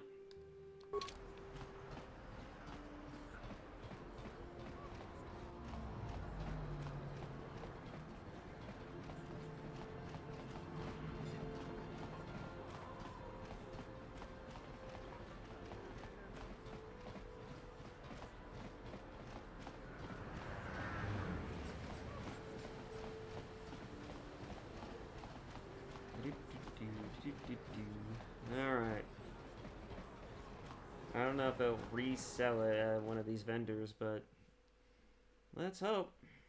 If not, I can just kill him and reap the reward. I know that's kind of going against the alignment that I'm going with, but I'll certainly have enough ways to make up for it. I've been pretty consistent so far.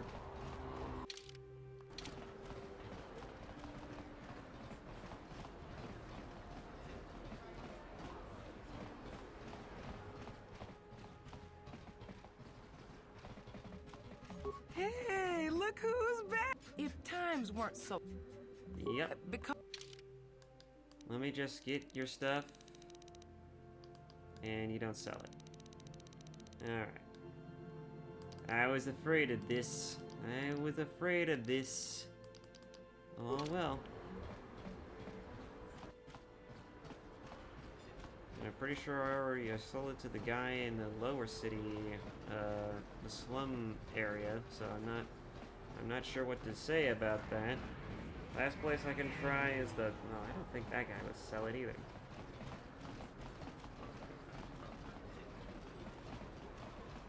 Can you imagine? Welcome to my... I even... Of course I... Tell me what you've got.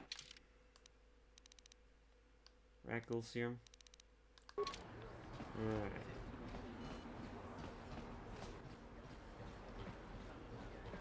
Time to collect a bounty.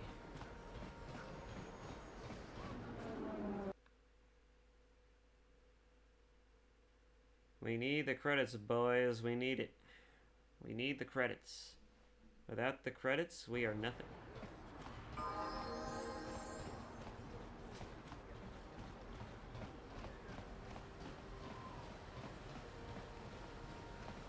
What? Yes? Let's just make this easy on ourselves.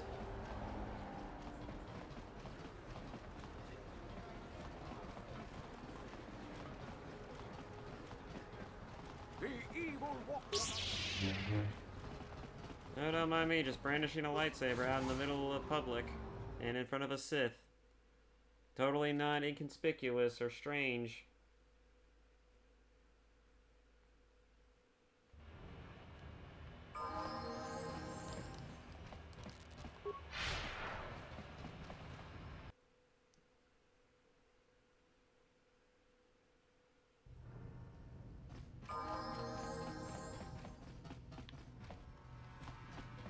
Yes?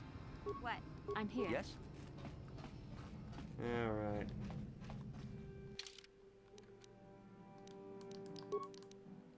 Let's switch you with this. Maybe. Actually, yes. What can I do? Yes? Did he manage to find a permacrete detonator? I think it's time for me to collect your bounty, Matrick. Well, you're gonna have to earn it. I planned on it.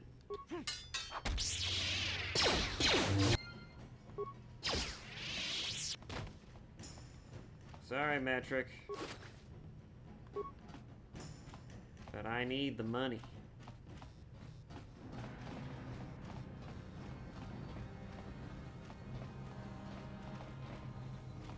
Is there anything to kill down here?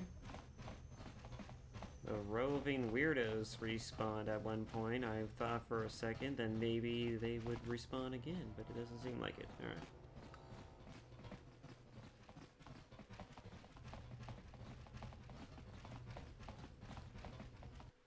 Well, the gain should be reduced to nothing now since the bread chick's no longer in charge. Goofy bastard thought it was a good idea to turn against me and a Jedi.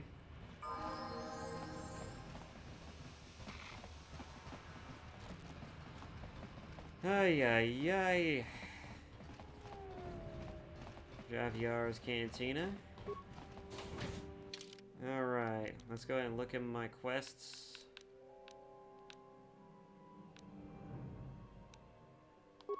Active, please.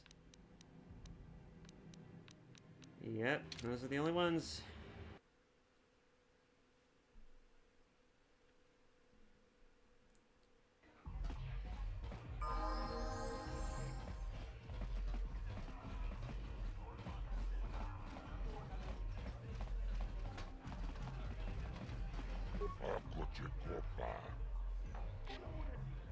I have a bounty I would want to fucking turn in. A bounty? Well, human, that is what I'm here for. Tell him about Matrick. The trader's now dead. This is a lesson for anyone thinking about turning against the exchange. Here's 300 credits. I want 400 credits for this job. You don't bargain with me, this is my business. I set the prices, not you. You take 300 or you get nothing.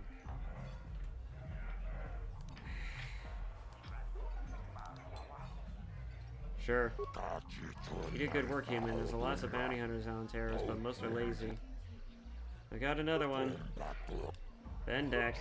So you killed Bendak in a deathmatch duel. Ironic, isn't it? Bendak has a bounty on him for killing people in a duel, and you collect it by killing him in a deathmatch. Here is 300 credits. That's the price for all bounties. Are you serious? Even for Bendak? Bitch, please. 400 credits. You don't bargain with me. Bullshit. You'll pay up, damn it. You're not too smart, humans. Smart people don't threaten against agents of Davik. You don't scare me, but you just made me mad. Maybe you need to learn a lesson. Maybe I just won't pay you anything for this bounty. That would teach you some respect, wouldn't it? You wanted to reconsider and take the 300, human?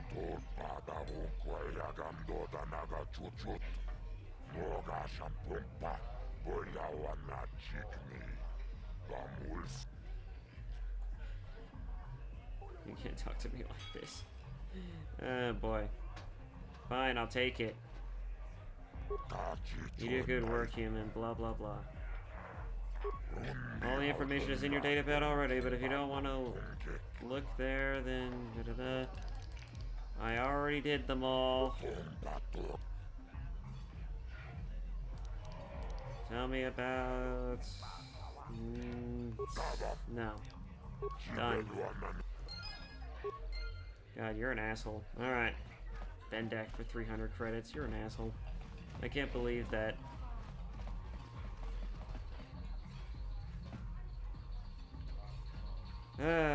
Well, Candaris, I got your Sith launch codes.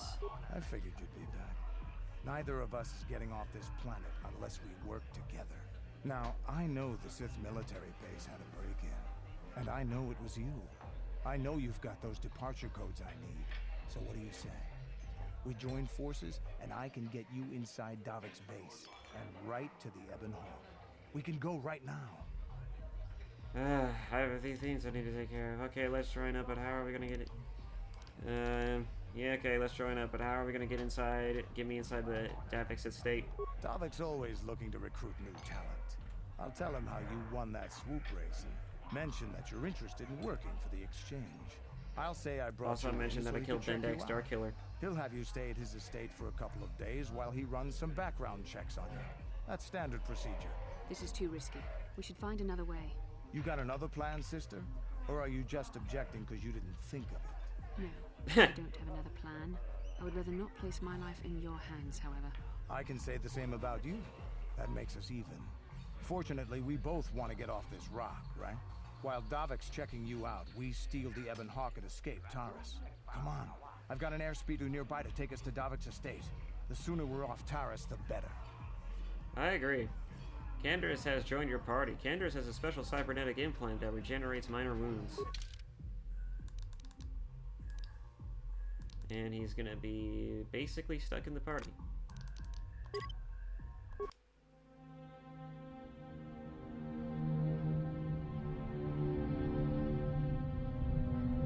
Cutscene.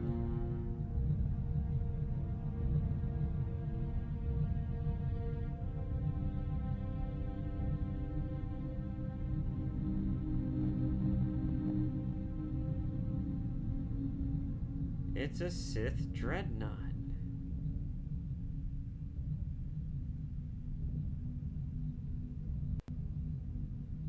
Why are Sith dreadnoughts in this timeline so much fancier than they are in the future one?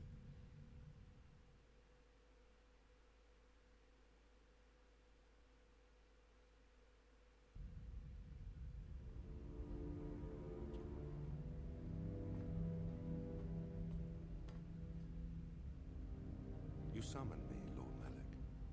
The search for Bastila is taking too long. We cannot risk her escaping Taris. Destroy the entire planet. The entire planet, Lord Malik? But there are billions of people on Taris. We'd be slaughtering countless innocent civilians, not to mention our own men still on the surface. Your predecessor once made the mistake of questioning my orders, Admiral. Surely you are not so foolish as to make the same mistake. Of course not, my Lord Malik. I will do as you command, but it will take several hours to position our fleet. Then I suggest you begin immediately. You are dismissed, Admiral. Yes, Lord Malik.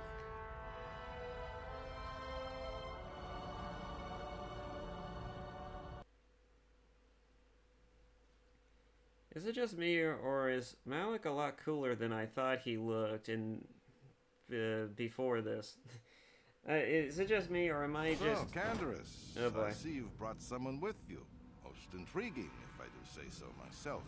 You usually travel alone. It's not like you to take on partners, Candaris.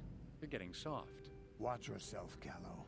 You may be the newest Cath Hound in the pack, but you aren't top dog yet. Enough. I won't have my top two men killing each other. That's not good business. I'm sure Candaris has an explanation as to why he's not working solo anymore. This is a special case, Davik. I ran into someone the Exchange might want to recruit. You may have heard something of their exploits already. Ah, yes. Now I recognize your companion. The rider who won the big swoop race. Very impressive, as was your display in the rather heated battle afterwards.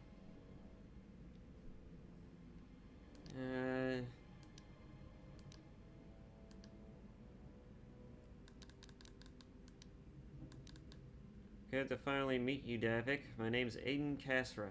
You know, Candaris was right. The Exchange is always looking for new talent. You could have a bright future with our organization.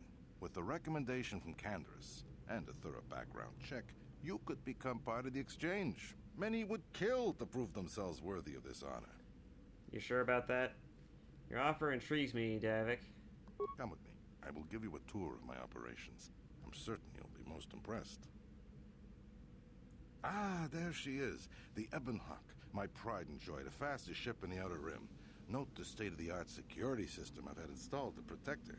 The shields are completely impregnable. Nobody can get past them without the codes to try and steal my baby. Unfortunately, the Sith military blockade has grounded my vessel. The Ebonhawk can outrun any vessel in the galaxy.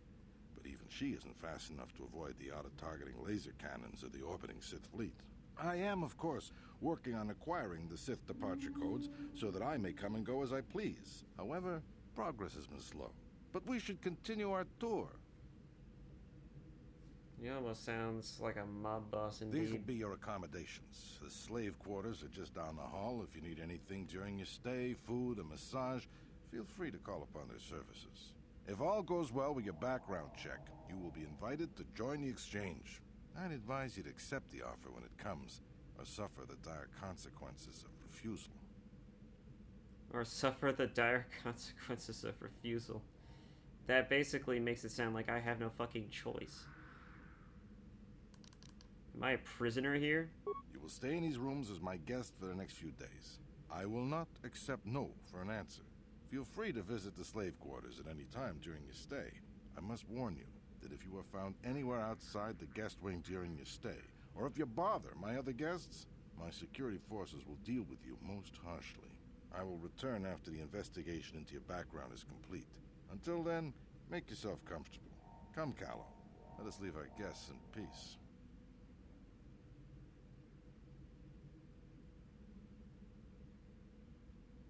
Okay, we're inside.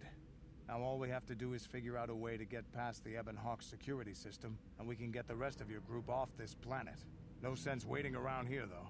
The sooner we get off Taris, the better. Just gonna run around like that.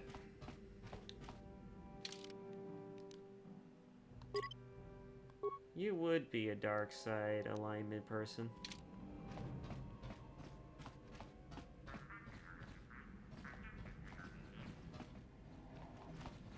I love how he said the slave quarters are just down the hall. It's clear what he's implying. If you need anything, the slave quarters are just down the hall. Welcome to the slave quarters, Master. Here we have succulent fruits and berries to tempt your palate, as well as luxurious baths to soothe your aches and pains. Now this is my kind of place. Of course Would you like it a is. relaxing massage? Whatever your desire, we are here to serve. Boy, oh boy. I need some information. But what could I possibly tell you? It is forbidden for slaves to leave this room on pain of torture and death. Jesus. Tell me what I want to know, and I'll tell Davik how pleased I was with your performance. Praise from the guest is a valuable commodity here. Davik rewards the slaves who perform their duties well. I will tell you what I know. Davik rarely lets us leave the slave quarters. We only know what we hear from Davik's guests. Recently, they've all been talking about poor Hudro. He was caught trying to steal some spice from the lab. Normally, Hudro is allowed to get away with things like that because he's Davik's personal pilot for the Ebonhawk. But since the Sith have grounded every ship on the planet, Hudro doesn't get any more special treatment. They've locked him up in Davik's torture chambers. Boy, oh boy. Spice addict who's also a pilot. Where is the torture chamber? I think you can get there through the hall behind the west door of Davik's throne room. Just keep going west from the slave quarters and you'll see the throne room. But Davik's certain to have guards patrolling the area. If you leave the guest wing, they'll shoot you on sight. Please, I don't know anything else. Okay. I'll be going now. Of course. Return whenever you wish to partake of what is offered here. We exist only to serve you. Huh. Davik certainly knows how to run a place, doesn't he? Welcome to the slave quarters, good sir. I mean no disrespect, but perhaps one of the female slaves could serve your needs better? What if I swing for the same team, buddy? You're a slave. You don't get to talk back either. I could have you literally do whatever the fuck I want. This could get dark real quick if I wanted it to. Man, oh man.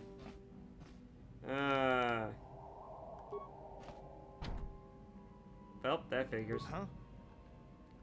I probably should have brought mission, as a matter of fact, but I didn't. Yes? Sure. Here! Hey! What's the idea of barging in here? Get out of here, or I'll call the guards. Pudu. The guards. Slaves aren't allowed out of the slave quarters. I can't let them see me. Wait! I wasn't actually going... Damn it!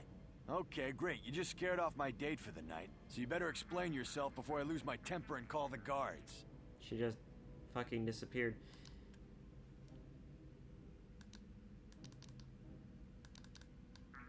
No need to call the guards. I just got lost. No way. You're not getting out of this mess that easy. You can explain yourself to the guards if you live long enough for them to question you.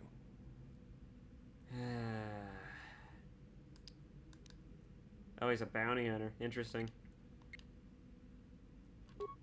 Fine, buddy. You asked for this. This is what you wanted.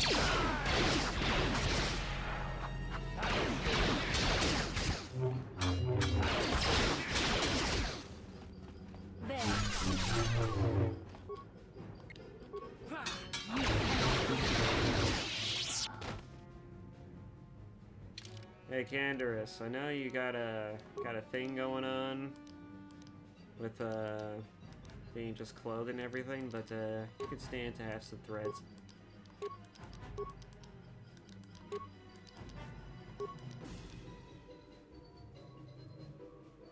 Why not?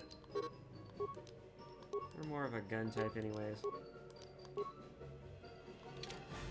I'm here. Sure.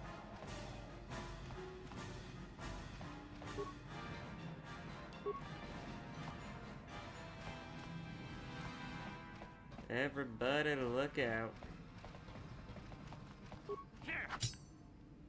I think the massage will heal me too, so maybe I should...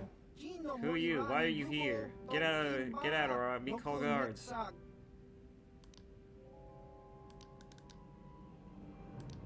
Want to ask you some questions. No questions. You get out of, or make me get mad.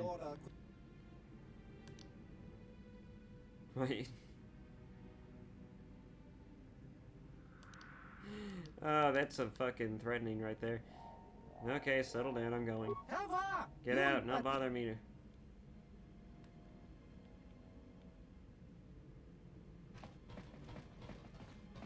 Oh, you didn't stop me. I'll take your shit and now I leave.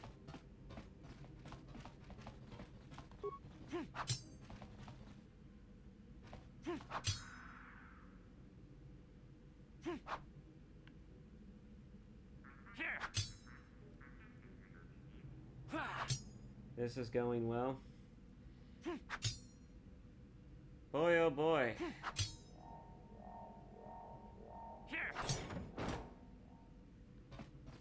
Oh, look at this place. That's a Tukata, I think. I don't know what that is. I don't know what that is. Oh, hang on now, don't bash it. Well, I guess I kind of have to. None of us are lockpick specialists.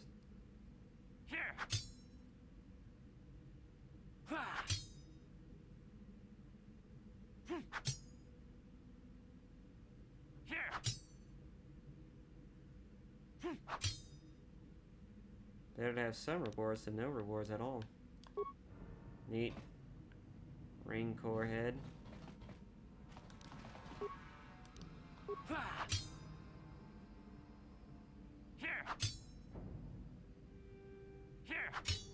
What?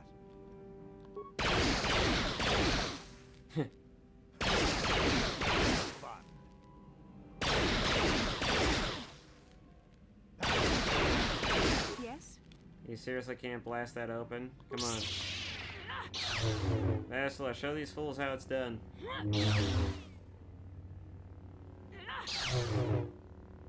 Bastila. Bastila. Bastila, come on. Jesus Christ, woman. Hair trigger and Pizzot card. What? Except I don't care about Pizzot cards.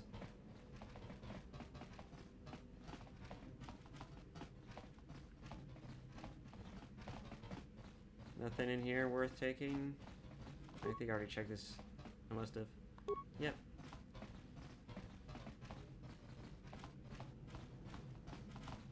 Welcome to the throne room.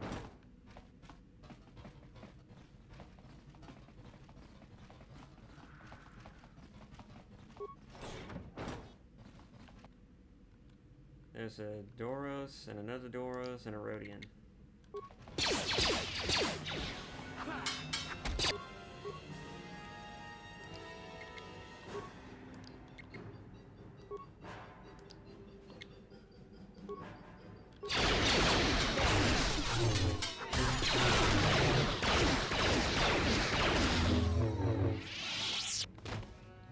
I don't know why they can't just focus on different targets.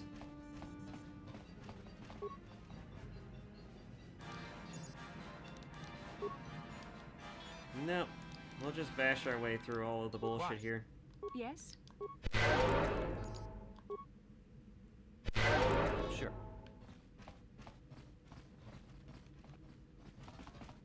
Alright.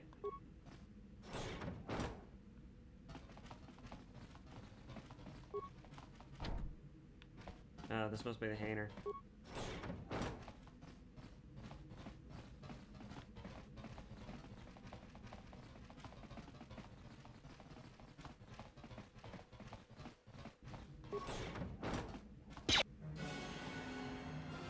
Look at all these guards. Walks right into the thick of it.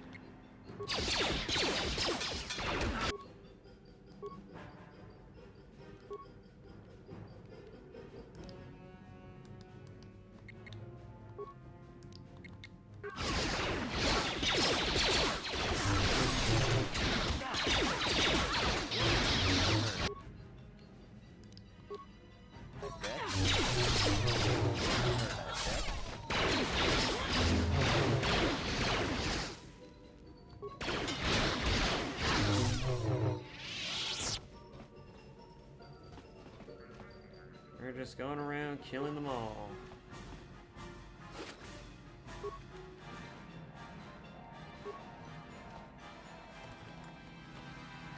What's in here? Nobody knows. It's a med pack. It's a first aid station. So, yeah. That makes sense. That checks out.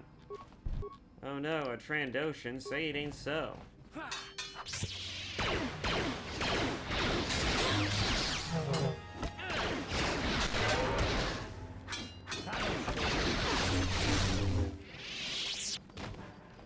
I am surprised no one hears this shit outside the doors. Huh? I'm here. What? Well, well, well. What's going on in here? Got some droids, some aliens. Just got the works in here.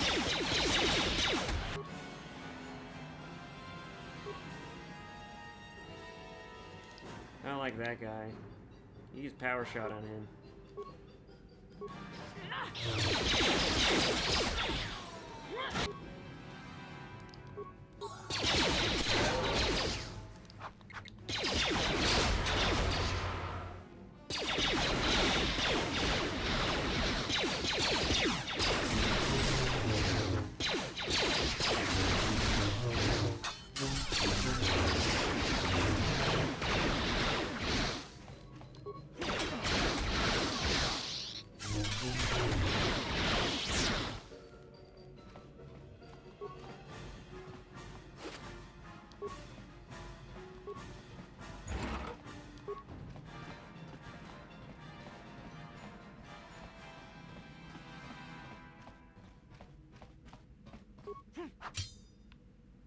What?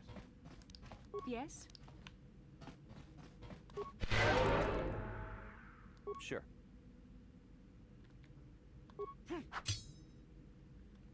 Come on. Come on. How dare you invade my chambers? How rude! I am a personal guest of Davik himself. I left specific instructions that you guards were not to disturb me until morning. How can Davik expect me to invest in his ventures with this kind of incompetence on display? I should summon the other guards and report you to your commanding officer. Davik just wanted to me to make sure you didn't need anything. Yeah, Davik just wanted me to make sure that you didn't need anything. Well, I suppose I can forgive the intrusion in this case. Tell Davik I admire a host who has his underlings check up on the well-being and comfort of his guests. I don't require anything right now. You can tell Davik everything about my stay has been most pleasing so far. Here's a 5-credit chip for your trouble, sir.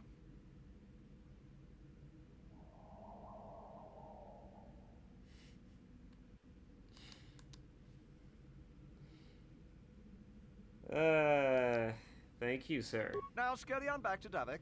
If I find I have need of anything, I'll buzz you. Until then, I expect you to respect my privacy. My privacy.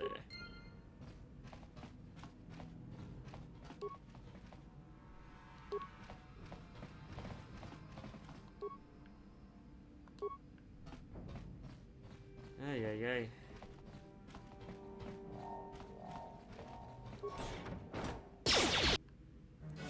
Holy crap. As soon as I open the door, just like blam.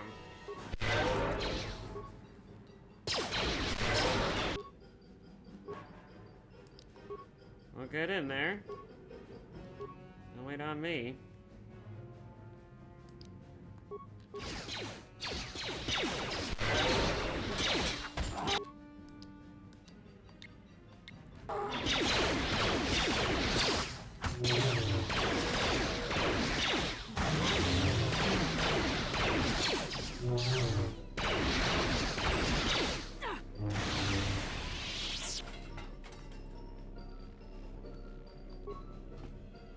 Thank you.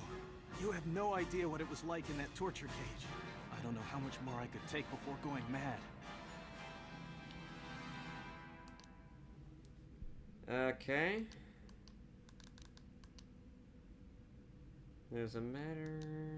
I couldn't sit by and just let you suffer. I don't have anything to give you as a reward for freeing me. Nothing tangible anyway. But I've got information that could be worth a fortune. I used to be the pilot of the Ebonhawk, Davik's flagship. Oh, really? I know the codes to disable the security system protecting it. I'll load them onto your datapad now. You can use those codes to steal the Ebonhawk right out of its hangar. Sell it to the highest bidder, ransom it back to Davik. Whatever you do, you'll make thousands. Great. Yeah, I want to ask you some questions first. Questions? Please. I've already told you the only useful thing I know. Just let me go before Davik figures out I'm missing. Alright, you're free to go. It won't be long until Davik figures out I'm free. I have to get out of this base before that happens. Great. We've got what we came for. We should get going. Yippee. Alright. That's done.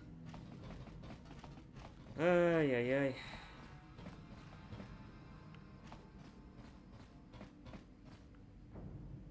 Is there any new Star Wars related news that's worth talking about other than maybe, like, the shit that we already know?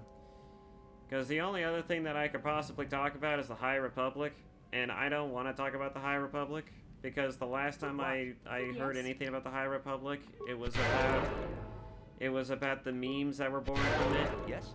Particularly ones involving a fucking smuggler by the name of Leox Giossi, and also his navigator Geode, which is just a fucking mound of rock and pebble. And that the name Leox Giossi might just be like a strange anagram for Leo the 10th is gay or something.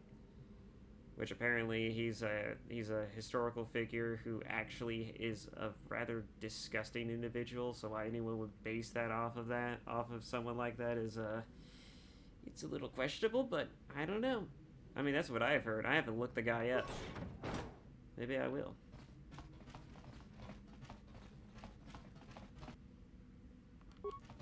Oh boy.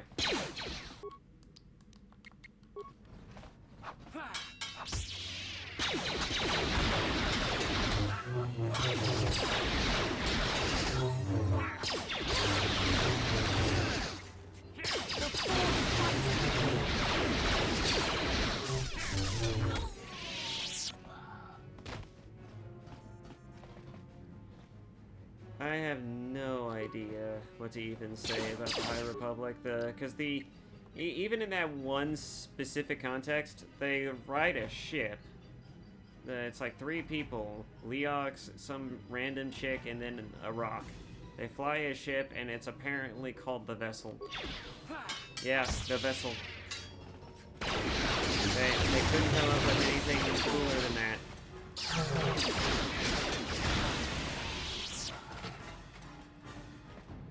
They couldn't come up with anything cooler than that, and then when you ask them to be more creative, they're like, okay, well, we're gonna rename Boba Fett's ship, the Slave 1, to a different name. We're gonna call it, instead of Slave 1, we're gonna call it Fire Spray.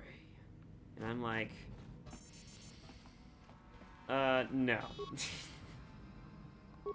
No, thank you.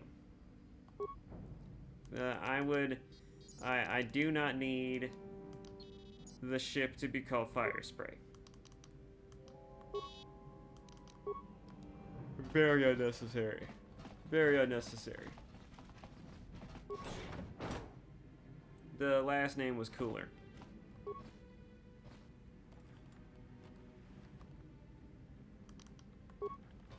Bunch of parts. The last name was cooler. Oh, can you collect mines, Canderous? Canderous, what the fuck? What can I do? What? Canderous, what the actual fuck? Oh, man. At least it was a frag mine, not a poison one, I guess. What? I'm here.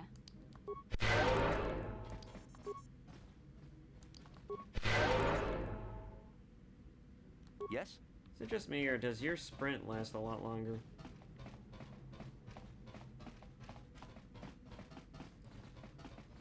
Okay, so nothing about this throne is interesting.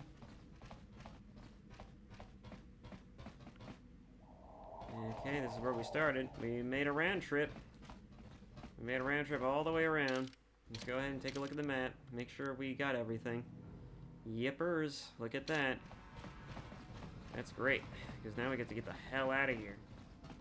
And also engage in probably one of the last supposed, I guess, boss fights before we actually leave this planet.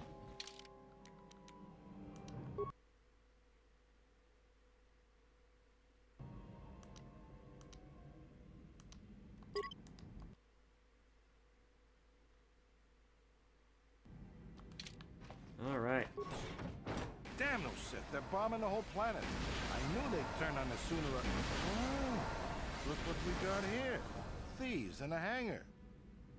So, you figured you'd just steal my ship for your getaway and leave me high and dry while the Sith turn the planet into dust? Sorry, but that ain't gonna happen. I'll take care of them, Davik. Sorry. I've been looking forward to this for a long time. Make it quick, Carlo. The Sith mean business. If we don't get to our ships and find somewhere safe, the bombs they're dropping will kill us all.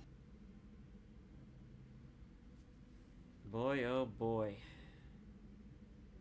Now we have to fight Callo and Davik. This'll be fun. Let's go ahead and have you...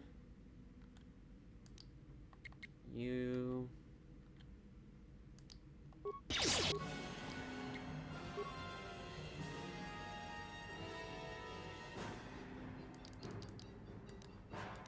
go ahead and activate some Force Valor.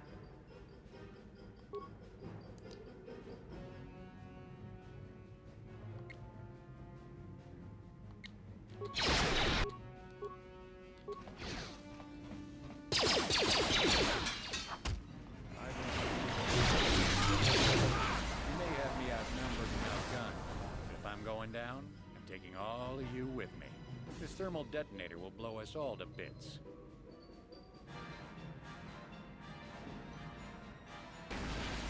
Damn those Sith! They'll bring this whole hangar down around our ears.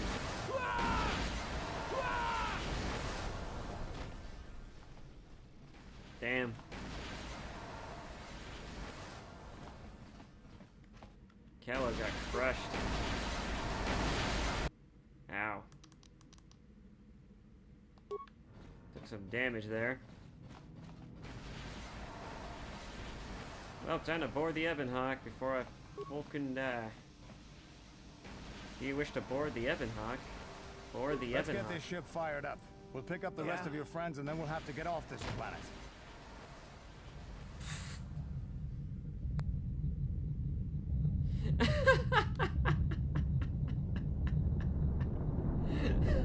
That's never happened to me before.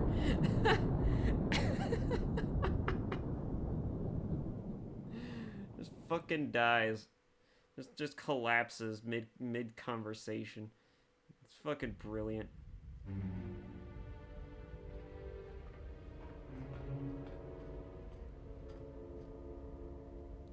Taris is defenseless against our assault, Lord Malik.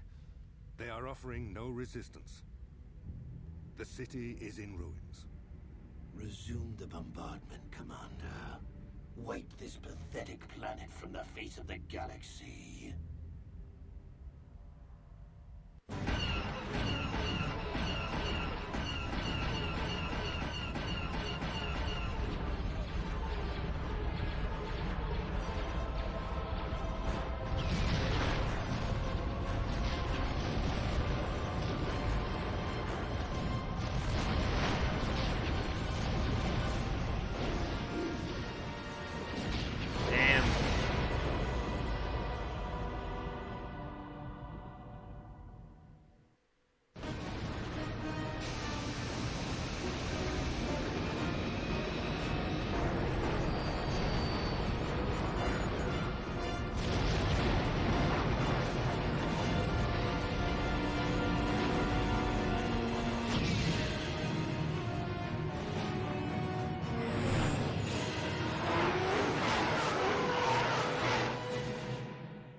Well, so much for needing those Sith launch codes.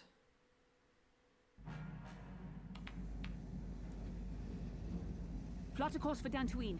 There's a Jedi enclave there where we can find refuge. Incoming fighters. Quickly, to the gun turrets.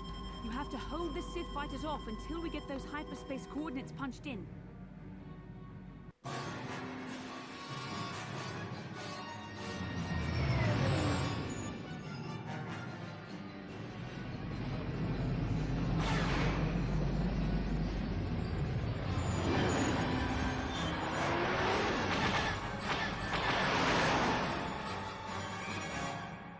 Starfighters.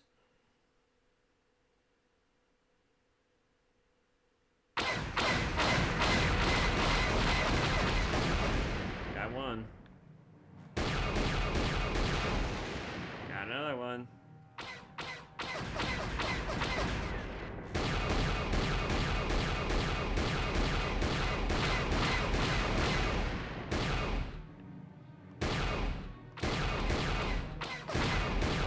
Boy. These turrets sound loud as hell.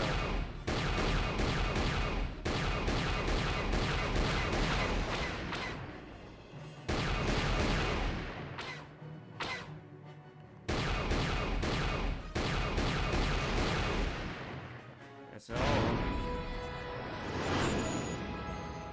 Here we go. Time to jump into hyperspace. Hyperspace time.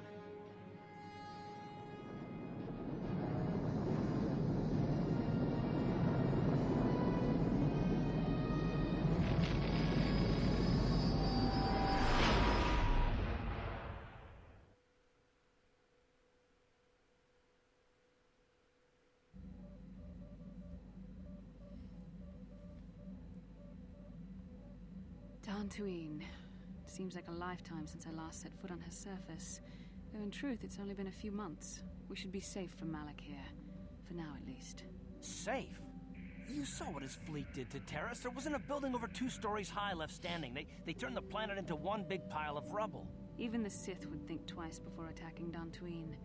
There are many Jedi here, including several of the most powerful masters of the Order. There is great strength within this place. I see. I agree with Basila. We should be safe there. We can get supplies here and recuperate. The Academy is a place of mental and spiritual healing. Something we could all use after what we've been through. Maybe you're right. It isn't easy to witness the annihilation of an entire planet. I know Mission must be taking it pretty hard. She will find a way to come to terms with her grief. She's stronger than she appears. We just need to give her time. Now I must go speak with the Council. I need their advice on recent developments. After I've met with them, I will meet you outside the ship. Alright. So we're heading to Dantooine.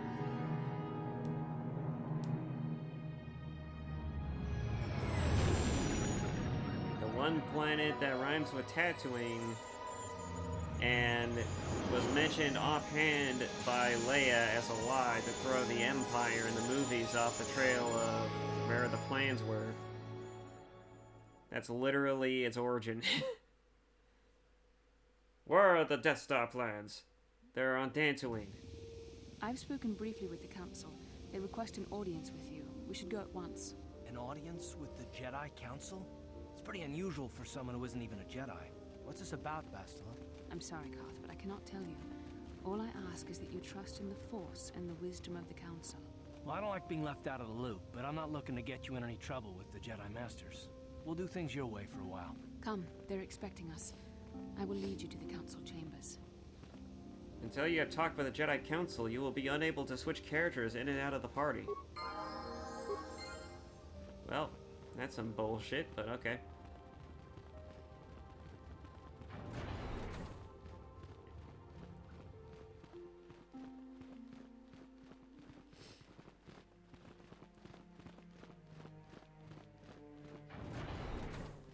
You there, Padawan. Why are you not wearing the customary robes of the Jedi? Do you mock the honor traditions of our order? I believe you are mistaken. I am not a Padawan. I am Aiden Kasra. I came here with Bastila. Bastila? I have heard of her. They say she has already mastered the art of battle meditation. Remarkable in one so young. Though I've heard she has a foolish pride in her own talents. But as for you, you claim you are not a Padawan? I find this hard to believe. The Force is strong within you. I can feel its presence. If this is some type of jest, it is in very poor taste. The Jedi Order is not a subject for jokes. I am telling you the truth, lady.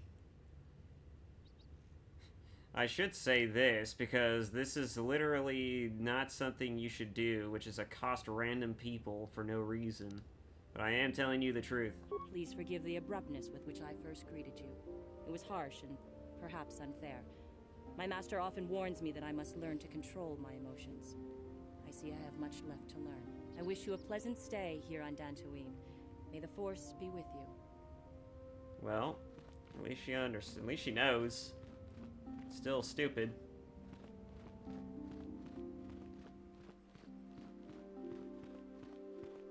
What the fuck? Karth, what the hell? You were just at the ship. They're waiting for you inside. Karth, why are you dual-wielding blasters? I don't remember setting you up with dual-wielding. So you are the one who rescued Bastila. It is appropriate you are here. We have been discussing your rather special case. I am Jar. Then again, he probably started off as dual-wielding. In fact, I think he did. With me are Master Vrook, Master Vandar, and of course the chronicler of our academy, Master Dorak. Padawan Bastila, I am sure you are already familiar with. So,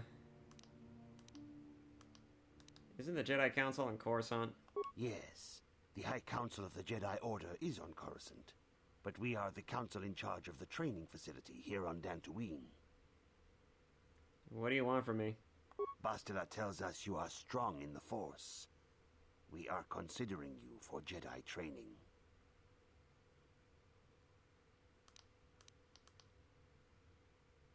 Strong in the Force? Master Jar speaks out of turn, perhaps. We need indisputable proof of your strong affinity to the Force before we would even consider accepting you for training. Proof? Surely the entire Council can feel the strength of the Force within this man. And I've already related to you the events that took place on Taris. Perhaps it was simple luck. We both know there is no luck. There is only the Force.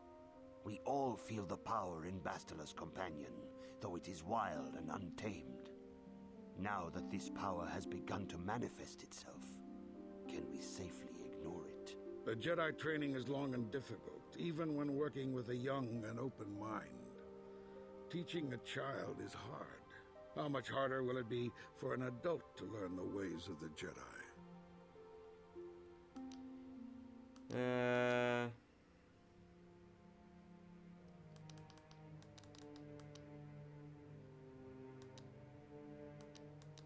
I'm willing to try my best. Traditionally, the Jedi do not accept adults for training, though there are rare exceptions in the history of our order. But you are a special case. I agree with Master Dorak. Many of our own pupils are leaving the Jedi Order to follow the Sith teachings. We need recruits to stand against Malak. With Revan dead... Are you certain Revan is truly dead? What if we undertake to train this one and the Dark Lord should return? We should discuss this matter more fully in private. Bastila, you and your companion must go. This is a matter for the Council alone. As you wish, Master Vandar. We shall return to the Ebon Hawk and leave you to your deliberations. Alright. That went about as well as I expected. We're having dreams again.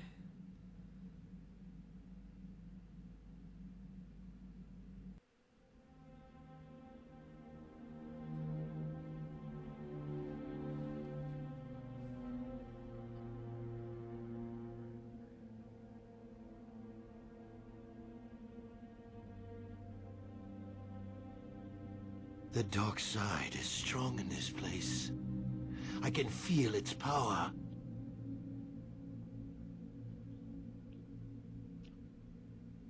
Is this wise? The ancient Jedi sealed this archway. If we pass beyond this door, we can never go back. The Order will surely banish us. Are the secrets of the Star Forge so valuable? Can its power truly be worth the risk?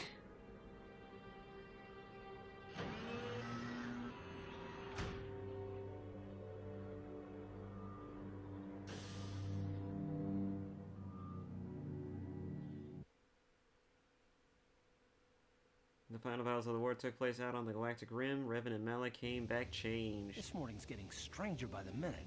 First Bastila comes out looking like she saw a ghost, and now you. Well, Bastila did mention that you should go to the council chambers before she left. It's no doubt urgent, so you shouldn't keep them waiting. Did she say anything else?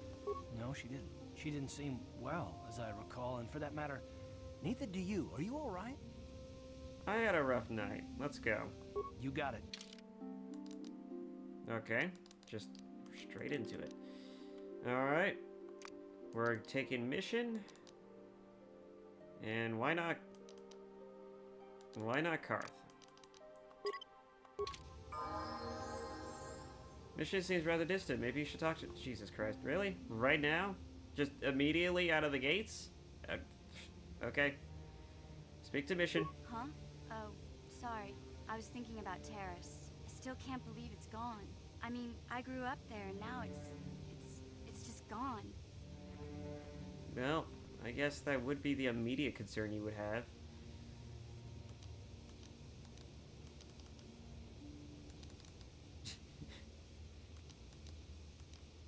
I'm sorry, I don't know what to say. I don't really think there's anything you can say. I just have to find some way to deal with it, I guess. It'll take some time. Look, I'm not saying I can't go on or anything like that. It's a shock, you know? I mean, I knew the Sith were evil and all, but the reality of it kind of slaps you in the face. But I suppose that's why we need to stop Malak, right? The more time I spend dwelling on Taris, the more chance some other planet will get wiped out. I guess that's what it comes down to. So don't worry about me. I'll be okay. And if you need my help against Malak or the Sith, I'll be there for you. Well, thanks for letting me know. And also, that is true. Reality does kind of slap you in the face sometimes, even when you see it coming. It really does hit you. Like, I always try to predict and always expect the worst in people initially sometimes. But even then, it's like, you don't really feel the reality of it until it's literally slapping you in the face. So it's just right there. Just hits you. It's really annoying. Level 8. Karth turned level 8. That means I got the ability to turn level 8. But that's not going to be level 8 soldier. She claims you and she have shared a dream. A vision of Malak and Revan in the ancient ruins here on Dantooine. These ruins have long been known to us, but we believe them to be merely burial mounds. Perhaps they're more than we first suspected, if Revan and Malak found something there.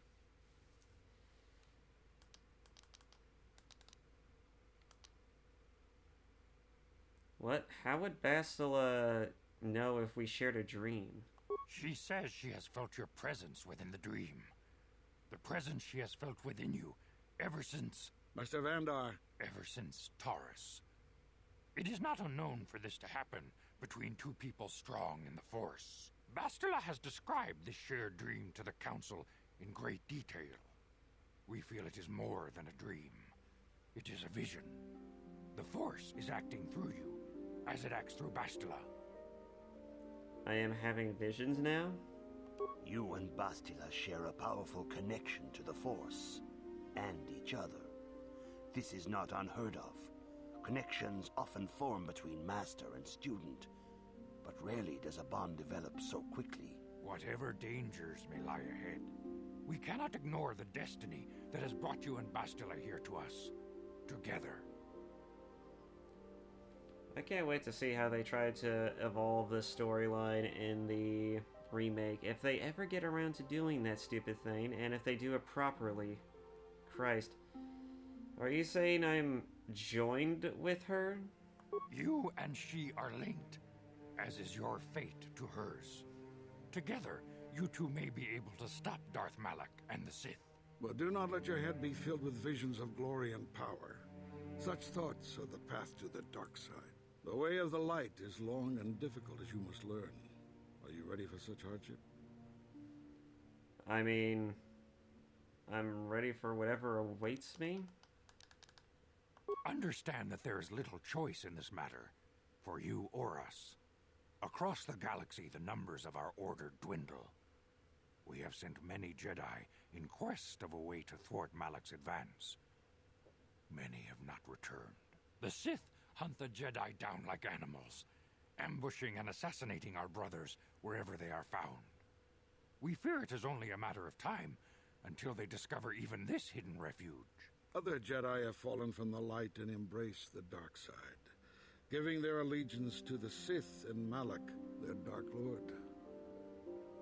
Jedi are turning to the dark side?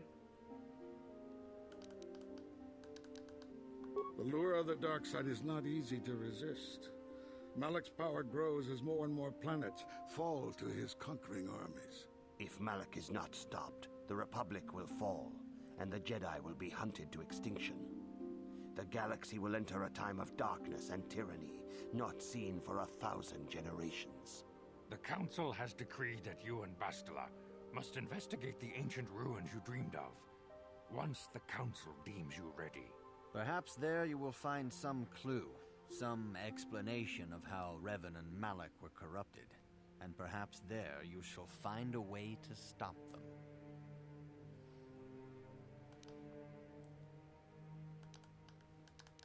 I mean, I'm ready now. I accept the mission. The Force flows through you like no student we have ever seen. But you're willful and headstrong, a dangerous combination. Before we send you to investigate the ruins, you must be trained in the ways of the Jedi, so that you can resist the darkness within yourself, within all of us. Otherwise, you are doomed to fail. As you wish, Mr. Vandar. We must begin your training at once. You have a destiny upon you that you must be prepared to face. The entire fate of the galaxy is upon you. I can only hope you will prove up to the task. The path you have chosen to walk is difficult. Intensive training will prepare you physically for the demands of the Order. Meditation will teach you to channel the power of the Force. To truly understand the way of the Jedi, you must open your mind to knowledge. Seek wisdom in the teachings of the great masters of our Order. A Jedi is never alone. Others in the Order will always stand by you. You and Bastila share a special bond. Do not be afraid to turn to her when you need help in your training. The way of the Jedi is difficult. It requires great discipline. Yet even though you are a mere apprentice, your potential is unlimited, and your progress amazing. In all my years, I have never seen one who has mastered the initial training so quickly. You've done in weeks what many cannot do in years. I am honored to welcome you fully into the Jedi Order. Soon your apprenticeship will end, and you will be granted the title of Padawan, the lowest rank of those within the Jedi Order. Yet first you must prove yourself worthy. What must I do to prove myself? I want to ask the questions, Master Zar. Questions about Revan and Malak. What must I do to prove myself? In the traditions and customs of our Order, as handed down from master to pupil for 1,000 generations, you must successfully complete 3 tests before you earn your place among the Jedi. Okay. What kind of tests are these? These tests will see if you have truly mastered the training you have been given, both mental and physical. Upon completing these tests, you will pass from apprentice to Padawan and join in the ranks of the Jedi. First, I will test your knowledge of the Jedi Code. These tenets must always guide your actions. In everything you do, you must always be conscious of their wisdom. You must prove you have a Jedi's understanding of the Code. Return when you feel you are ready for this challenge. I feel like I already know, so why don't we just get this over with? Greetings, my young pupil. Your progress has been most remarkable so far. Are you here to continue your training in the ways of the Jedi? No, I came to talk to you just because out of spite, you know? I like talking to people for no reason. I am ready to continue my training. Soon your apprenticeship will end, and you will be granted the title of Padawan, the lowest rank of those within the Jedi Order.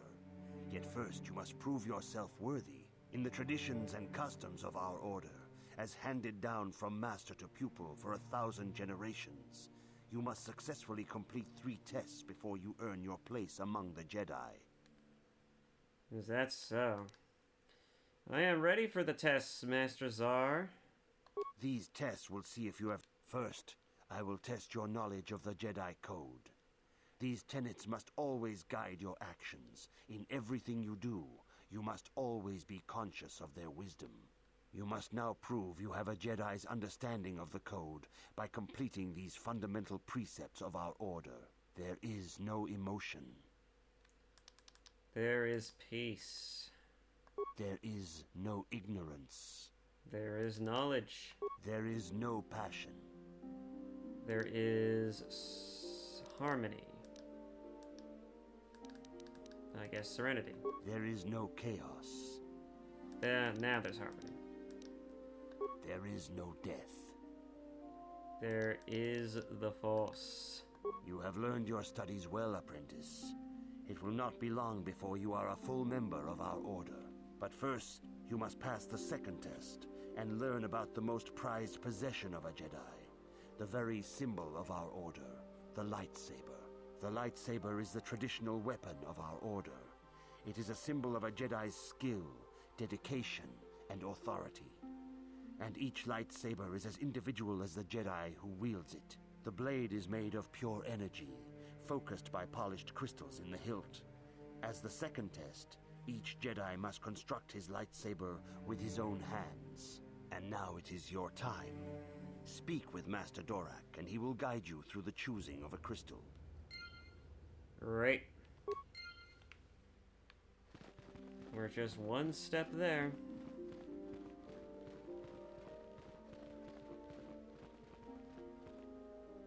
Ah, You have come, young apprentice, at Master Czar's bidding. He sees great promise in you, as do I. The time has come for you to choose the color of your lightsaber. This color also reflects your demeanor and position within the Order. Okay.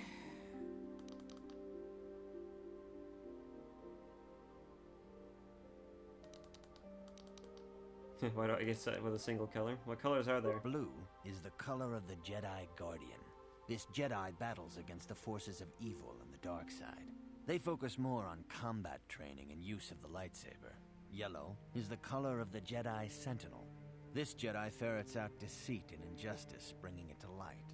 They focus less on combat and more on other skills and abilities. Green is the color of the Jedi Consular. This Jedi seeks to bring balance to the universe. They mediate between other groups, using their powers to end conflict and preserve peace. I see.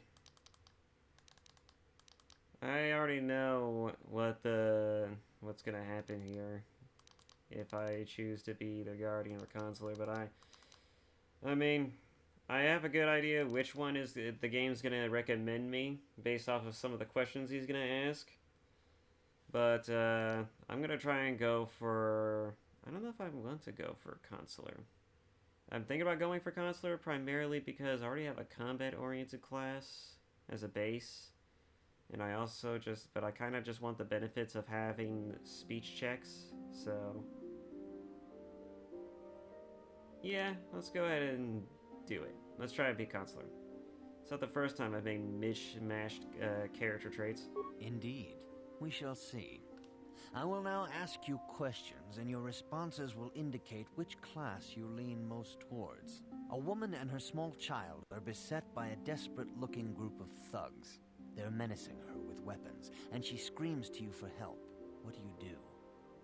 Help them flee, attack the thugs, stop the thugs, and find out why they are attacking her. I would, well, I mean, if this was real life, I would help them flee. But if I had the choice, I would stop the thugs and ask why they are attacking her for literally whatever reason. Indeed. Very well. On to the next question. You are in combat with a dark Jedi allied with the Sith. There is a pause in the combat. What do? Find out why he turned to the dark side and try to turn him in.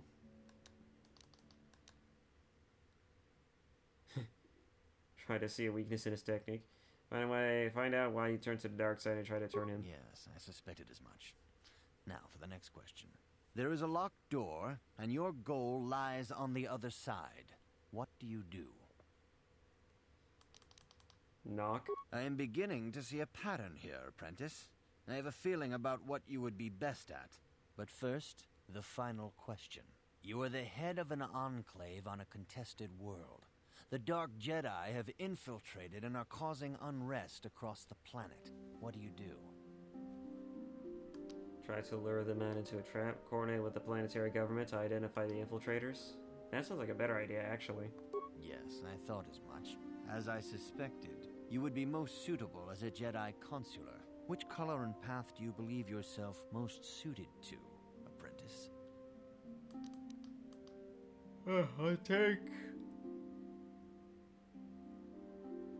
I'll take green.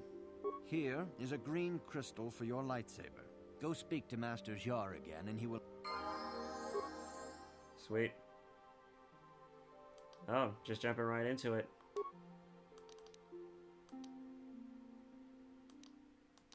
Now it's a class skill. Yay. Weapon proficiency, lightsaber, Jedi defense.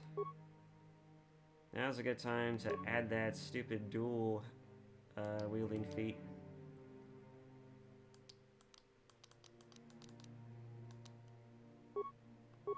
Force powers. Let's go ahead and add healing.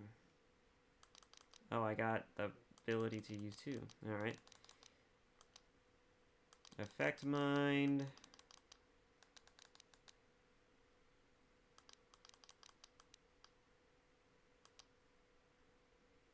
This one gives me a buff, right? Saving throws to all party members. It's kind of nice. I'm gonna go ahead and take... Force push is obviously it's obviously a one you would normally want to go with.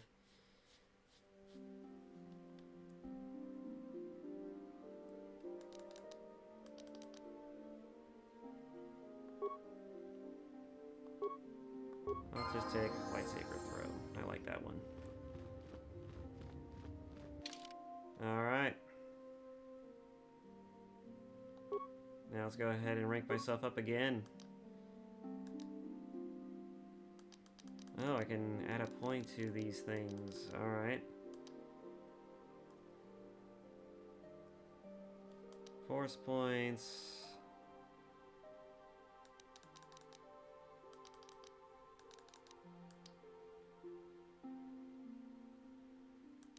I'll add one more modifier to strength.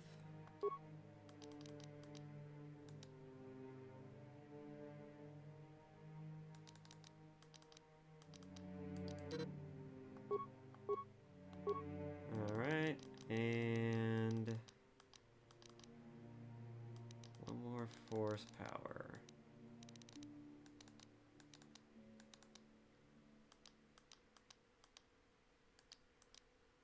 I'll go ahead and add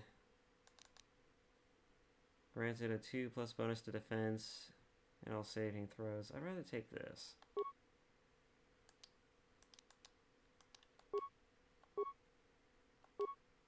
Again? Sweet. I'm recovering all my speech checks now. Alright.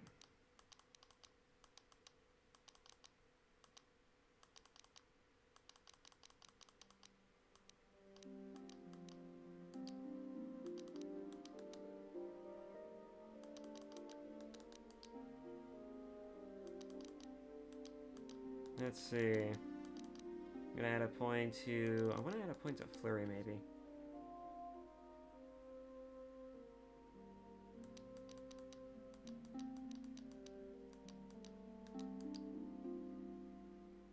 +1 to lightsabers. I don't think I will get that.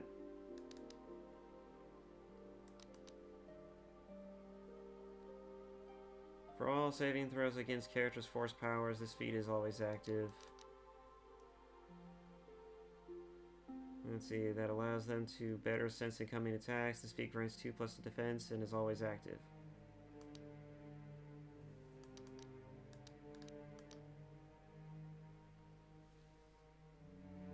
Allowing them to grow in ability while addressing personal flaws. On rare occasions, however, exceptional individuals open doors to strengths they did not know they had. Heighten the connection to the Force previously unseen in a newly trained Jedi. This feat grants 40 additional Force points to the character's base total.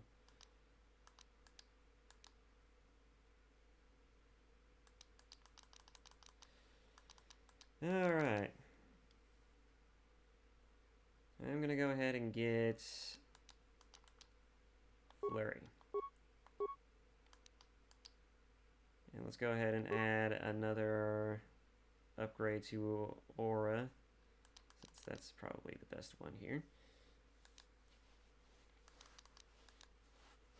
What's this? Resistance.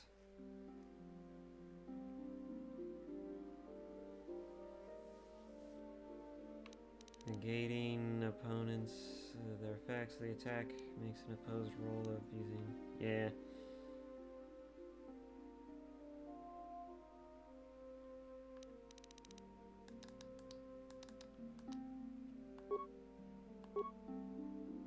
Sweet.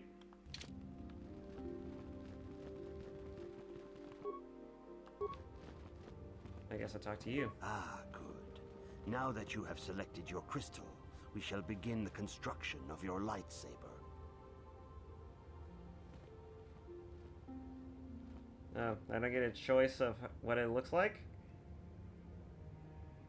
I guess not. I was wondering if I would get a choice of that. God, it's been a while since I've actually played the game, to be honest. Kinda already knew that, but still. There it is. That's a nice shade of green.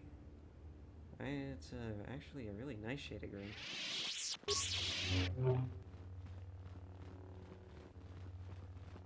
Well, I guess now we go ahead and talk to the council.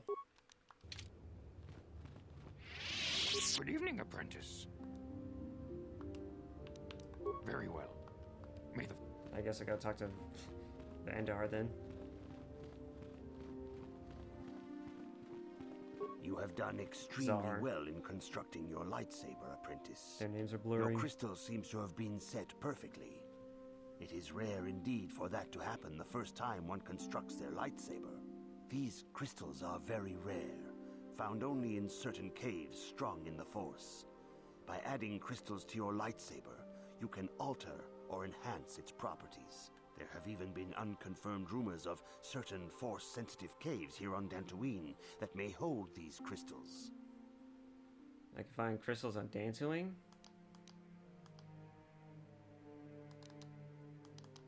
Should I know anything else about lightsabers? Your lightsaber identifies you as a member of the Jedi Order. With such recognition comes honor and respect, and the attentions of dangerous enemies. The Sith and Dark Jedi will seek to destroy you, apprentice. And you must prove yourself worthy in battle against a foe who also wields a lightsaber. Are you ready to face the final challenge, apprentice?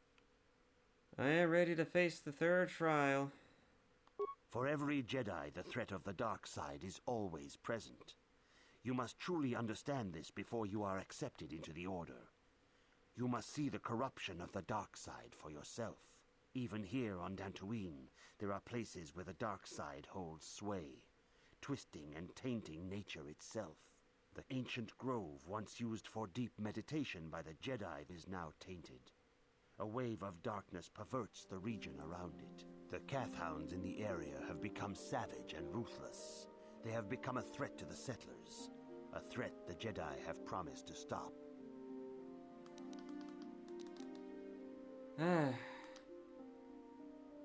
You want me to go kill Kathhounds? What's causing this corruption? Yeah, that's probably the best question. What's causing this corruption? The Kathhounds are but a symptom of the true problem. You must journey into the grove and confront the true source of the darkness. That is your task. Do you... You know more than you're telling me. I can say no more. Some things you must see for yourself.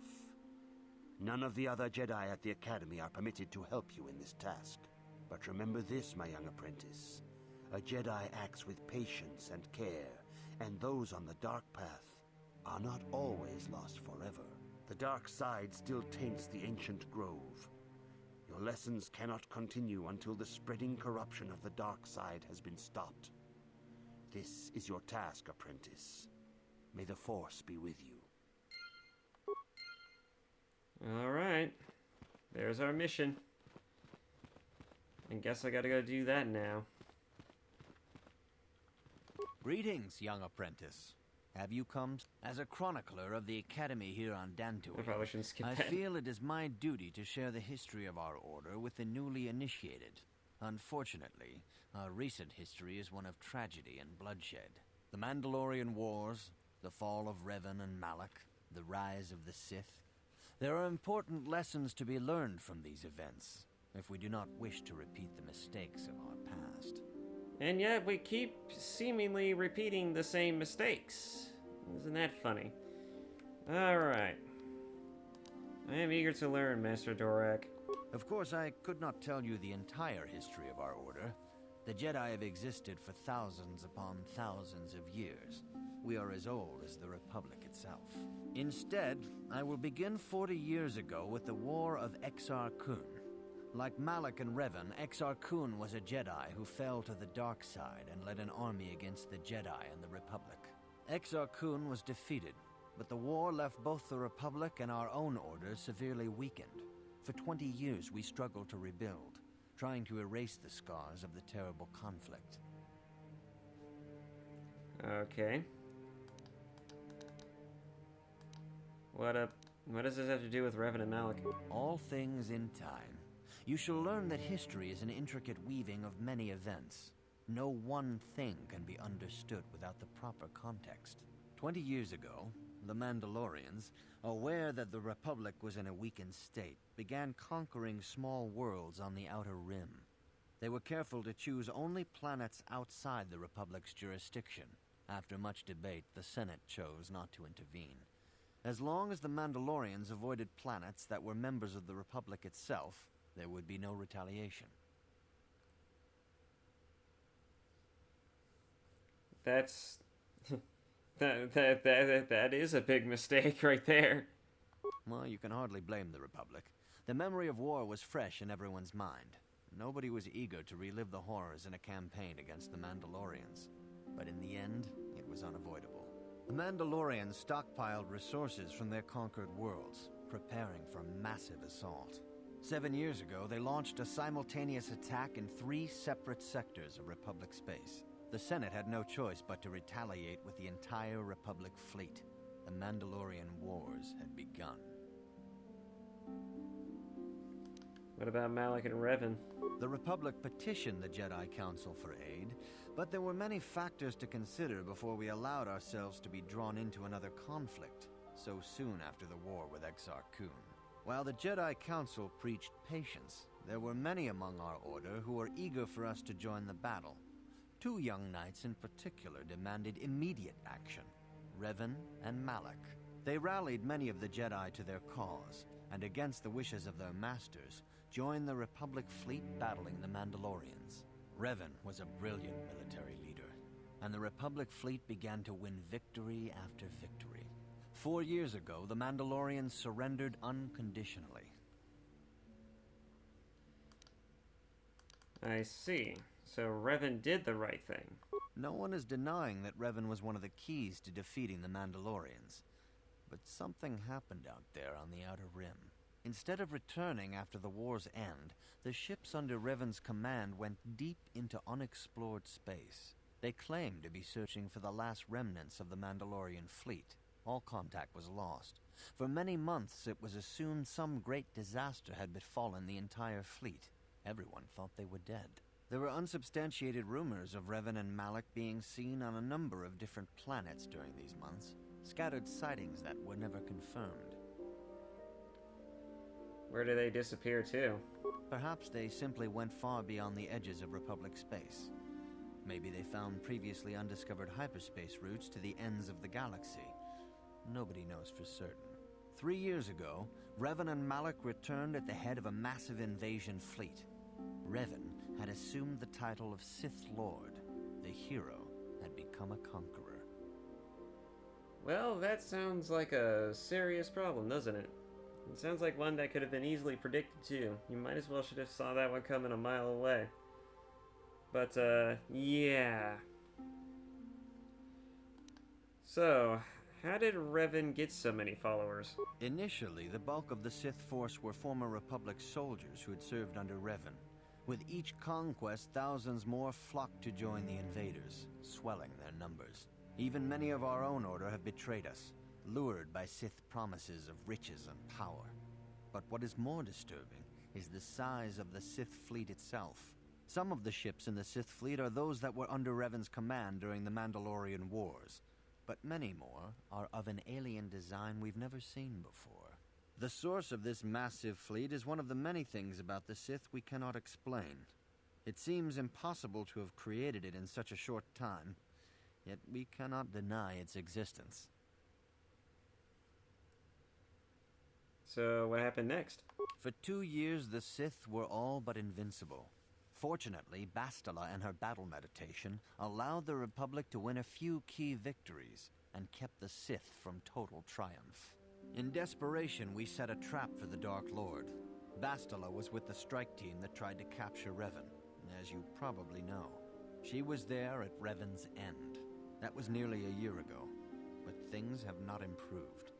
Malak has stepped in and assumed the mantle of Dark Lord for himself, though he's far from Revan's equal in strategy or tactics. Still, his fleet continues to grow in both ships and soldiers. If we do not find some way to stop the Sith soon, Malak will overwhelm us with sheer numbers. Ah, boy, what can I learn from Revan's history? Don't worry, I'll find a way to... where are the Academy archives?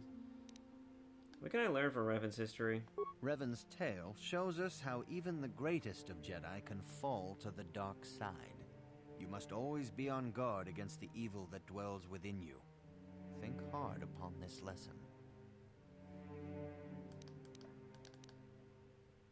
Where are the Academy's archives? This facility is a training academy. The archives here are restricted to those who have attained the rank of Master.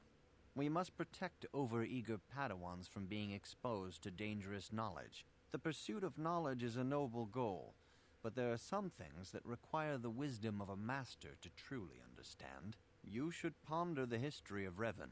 It contains many lessons you may need if we hope to defeat Malak and the Sith. Okay. What am I supposed to learn from this? Revan's tale shows... Okay, I will think on this. May the Force be with you. Well... yeah, thanks. Anyways, so yeah, there's your history lesson. That's pretty much the entire setup leading into the game. And the loading screens tell you that. I explained that in my earlier playthroughs of this game so far. Good evening, apprentice. I trust your training goes well. My training is progressing quite well. I have faith that you will achieve the rank of Padawan soon. Master Jar is most impressed with your progress. May the Force be with you, apprentice. I see you insist on wandering the halls of our enclave when you should be busy studying your lessons. My training's going well. It appears that soon you will achieve the rank of Padawan. Master Jar is most impressed with your progress, but I cannot help but wonder if you move forward too quickly. I see you I'd like to ask some questions. I suppose such desires are inevitable, though I fear you may seek knowledge for which you are not prepared. Yet I will do my best to guide your quest. Is there anything you can tell me about Revan and Malak? Revan was once a promising Padawan, but ever eager to learn more about the Force. Revan sought knowledge of ancient Sith magics, foolishly ignoring the dangerous lure of the dark side. When the Mandalorian invasion came, Revan seized the opportunity it presented. Many Jedi flocked to the Outer Rim to follow the charismatic young knight, and many fell under the sway of the dark side. What happened on the Outer Rim to corrupt Revan? I do not believe Revan and Malak were corrupted on the Outer Rim. They had begun their journey down the dark path long before the Mandalorian threat appeared. Here on Dantooine, they discovered a sinister cave, a place where the strength of the dark side overwhelms the light. Perhaps this discovery was what first corrupted them. Or perhaps they sought the cave out because they were already corrupted. Whatever the explanation, the Order was unable to turn them back to the light. Had the Council taken more decisive action in this matter, perhaps Revan and Malak could have been stopped. But in this we failed. You would do well to focus more closely on your lessons. The Force is strong with you, but you need training and guidance in the ways of the Jedi, lest you suffer a fate similar to that of Revan. I see. Everyone's got a lot to say about Revan. What about you, Vandar? Good evening, apprentice. What do you got to say? A Jedi must ever be seeking knowledge. What is it you wish to know? Got anything to tell me about Revan? Everyone seems to have a thing about Revan. I knew Revan as a promising young pupil. Revan was strong in the Force, but also headstrong and proud. Such traits are not unusual in a Padawan. Perhaps that was why I did not see the true extent of the danger. Many of the young Jedi admired Revan, including Malak. When Revan set off to challenge the Mandalorians, Malak was the first to join the cause. And when Revan fell to the dark side, it was inevitable Malak would fall as well.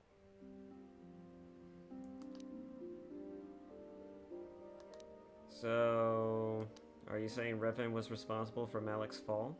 Revan was always the leader, the more powerful of the pair. When Revan fell, we had hoped the Sith threat was ended. But Malik quickly assumed Revan's role, and has embraced the dark side power as fully as his old master ever did. Now, Malik leads the Sith Armada against the Republic. Hate and vengeance for his master's death draw Malik ever further down the path of the dark side, fueling his powers until they surpass those of his old master. Only you and Bastila together can stop Malik now. The way ahead will be difficult for young Bastila, and for you. But you must draw strength from each other. May the Force be with you. Is there anything else you would like to know? Master Vrook doesn't seem to like me very much. Master Vrook may seem harsh and critical, but he understands the dangers that lie in your path. He wants you and Bastila to be fully prepared when you finally face Lord Malik. The way ahead will be difficult for young Bastila, and for you. But you must draw strength from each other. May the Force be with you. Is there anything else you would like to know? I'm going. Very well. May the Force be with you. Yep.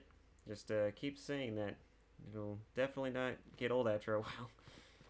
Alright. Well, we got a new lightsaber, boys.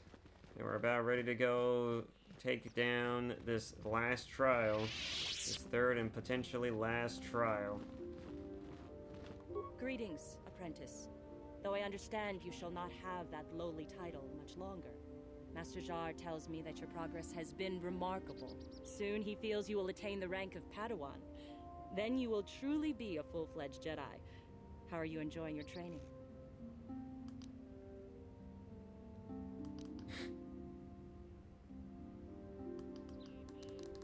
It's difficult, but worthwhile. With power comes responsibility. And only by learning discipline and sacrifice can we truly learn to master our potential. I wish you luck in your training, apprentice. There is much you must yet learn. May the Force be with you. Great.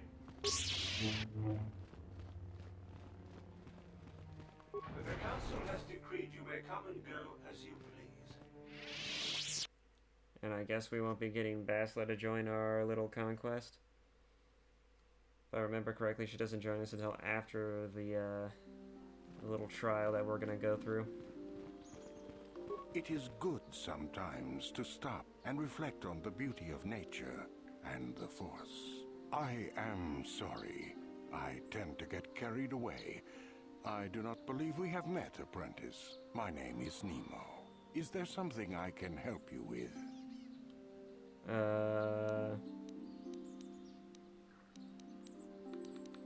I guess I have a task by the Council? Indeed. What is it you would like from me? What do you know of the Tainted Grove? The Council has told you nothing of the Grove? I know it is tainted by the dark side. Do not be so quick to judge circumstances about which you are ignorant. Not everything may be as transparent as you would believe. The Grove can be found to the south and east in the plains, but be wary of Cathounds. They may be agitated by the power in the Grove. Is there something else I can help you with? I have questions about Dantooine. Very well. What is it you wish to know? Okay, let's see.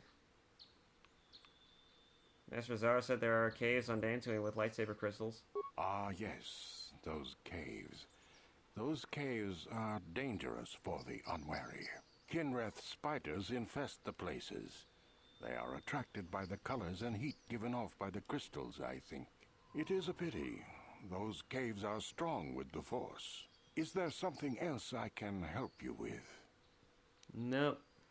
I hope your time is well spent here on Dantooine. I hope so too. Greetings, friend. I think I can safely assume you are a member of the Jedi Order. Has the Council agreed to hear our petition? I'm merely an apprentice, not a Jedi. Oh, I'm sorry. I was mistaken. Does the Council require our presence?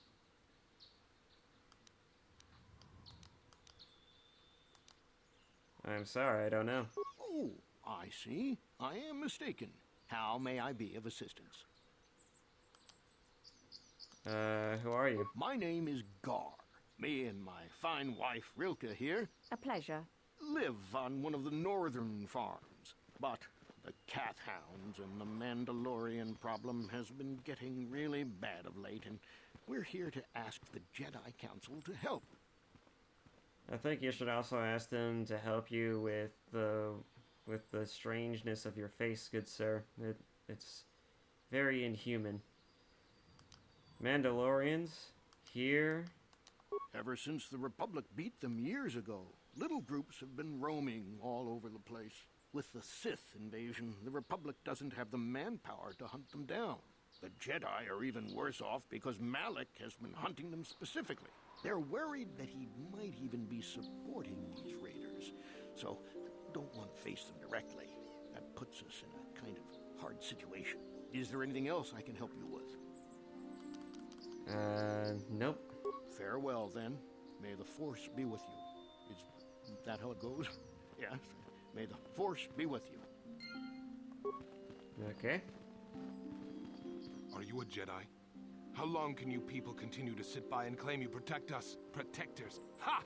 You sit in your enclave safe from the Mandalorians while we suffer. I don't know what you're talking about. What are you talking about? Those Mandalorian brutes have killed my daughter. They came to our land demanding our livelihood. But Ilsa, my Ilsa, said no.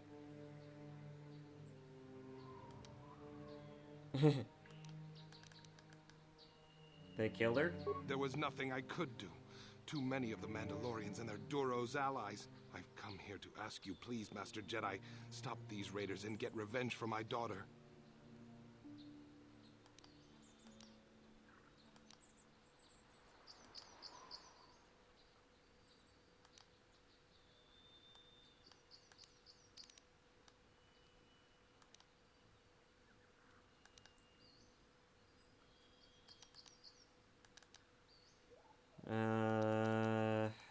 I guess I'm not a Jedi yet. But you have been accepted into the Order. Yours is the authority of the Jedi. I will give you all I have. Just please, annihilate them from the face of this planet. Jesus. He's desperate as hell.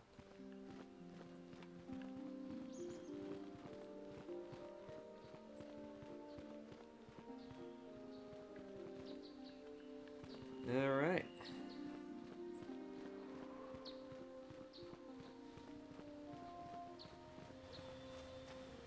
There's a vendor there.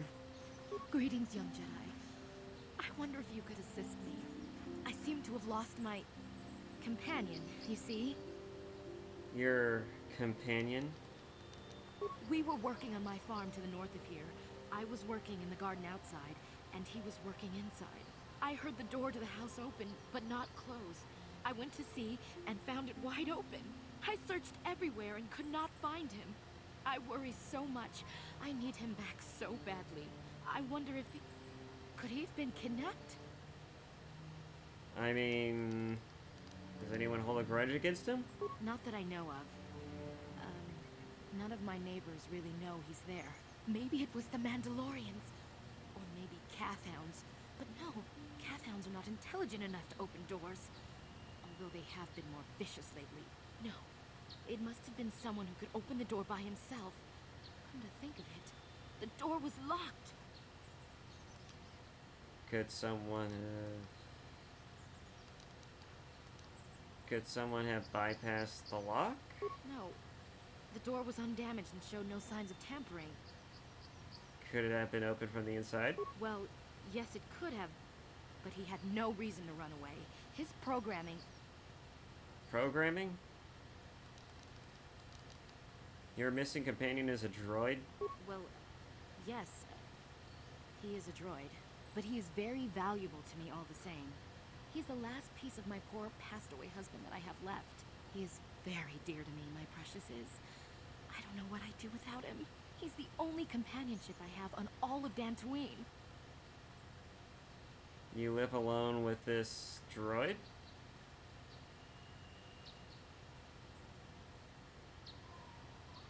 What exactly did you use him for again? He is a personal assistance droid. My husband was a genius at constructing droids.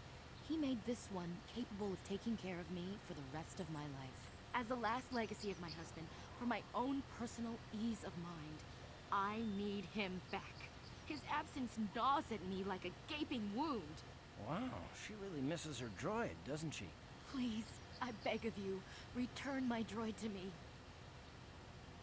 If I happen to see him, I will send him back to you. Thank you.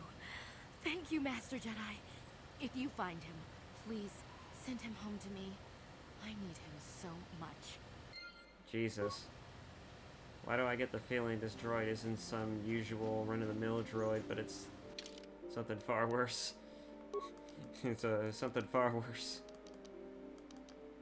Davik's war suit. Jesus, this thing is fucking devastating.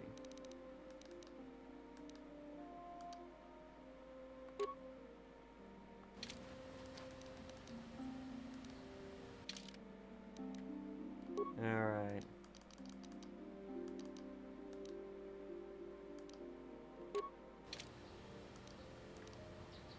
Yep, it takes clothing for me to be able to use Force abilities.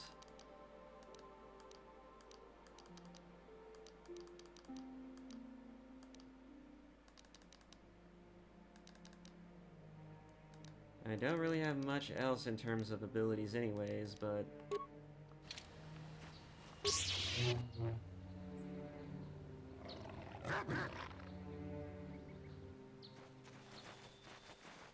Oh boy, cat hounds.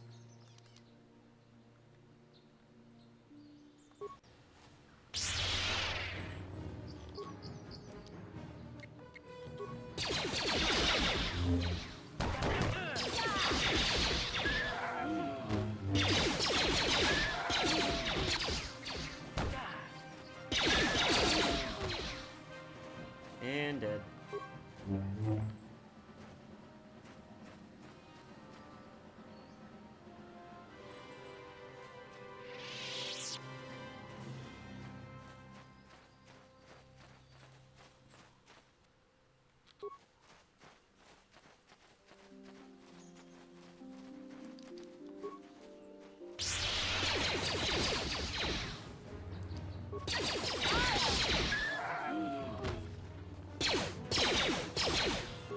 Anyway, guys, you didn't need to get their attention, but whatever.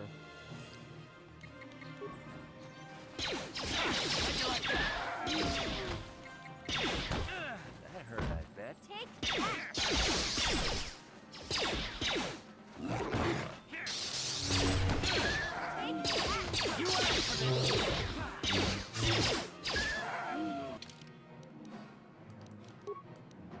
I could equip the prototype blade on the offhand.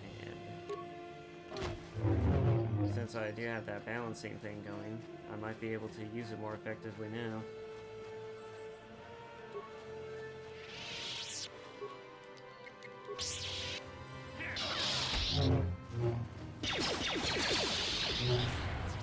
Let's go!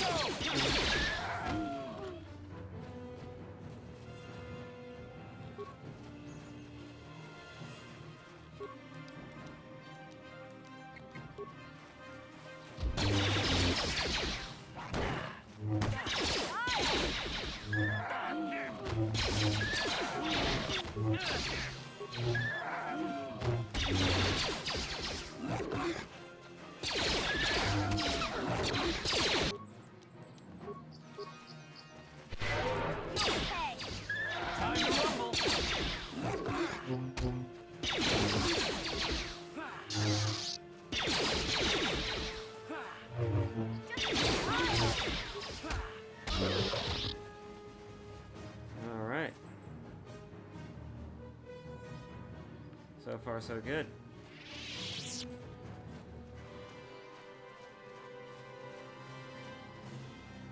Ay, ay, ay.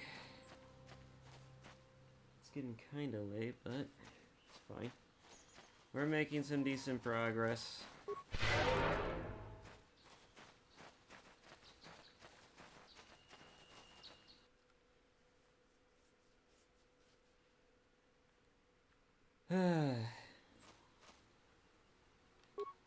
Ah, we popped up over here. Okay.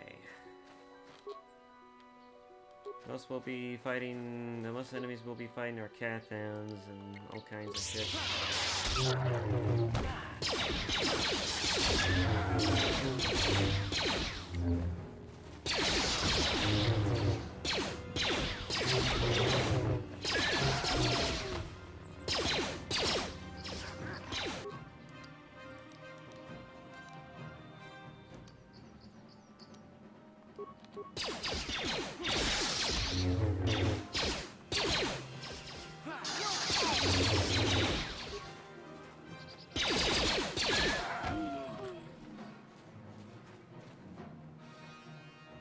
You guys, must you attack everything in sight?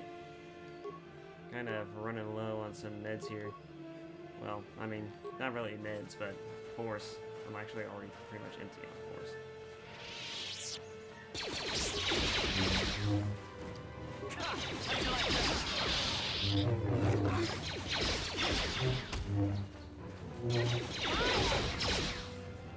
Here we go.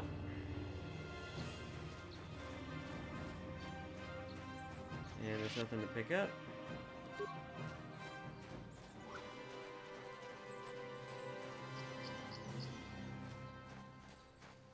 Alright, so we are looking for the grove, but I'm looking for the cave first. Oh, the grove is right here, but I'm not going to go directly to it. I'm going to go past it so I can get to the caves.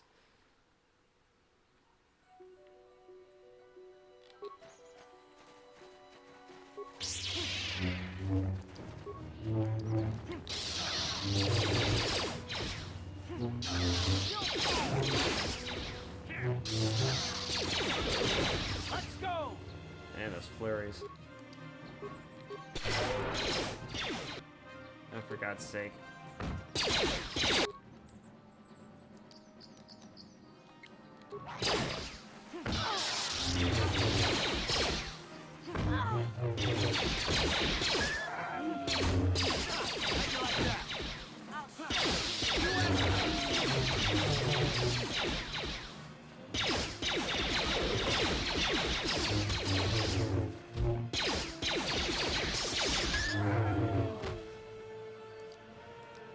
Are you guys running around making this difficult for me? I hope you are.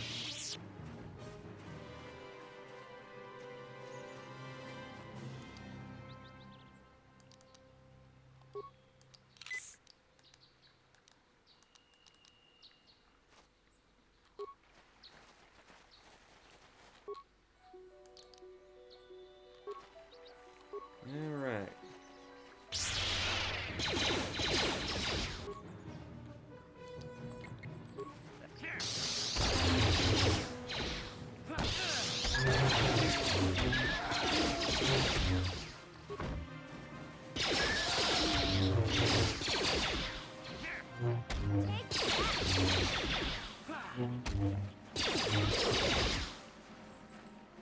Alright.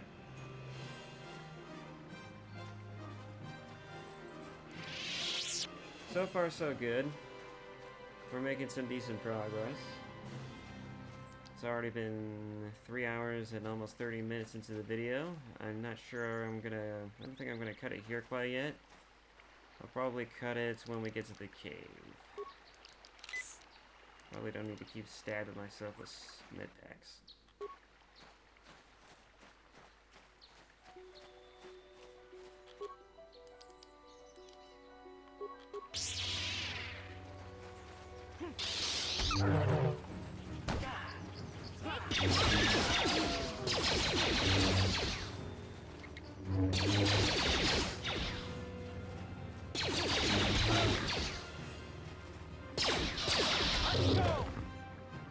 Alright.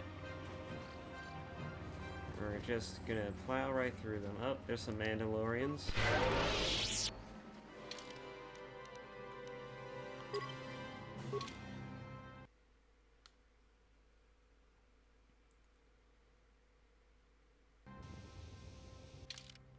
Guess I don't need to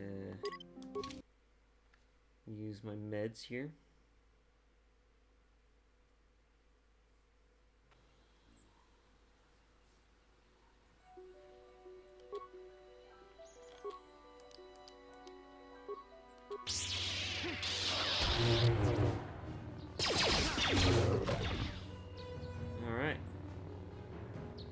Some of them respawned.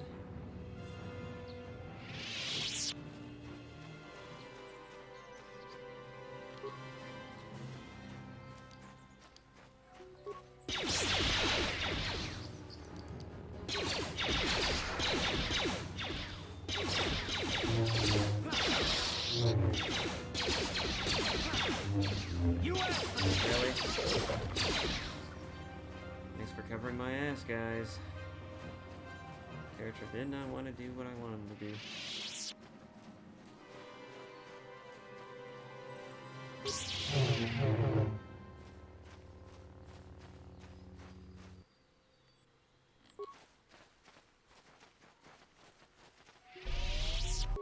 I guess we could just engage with the Mandalorians.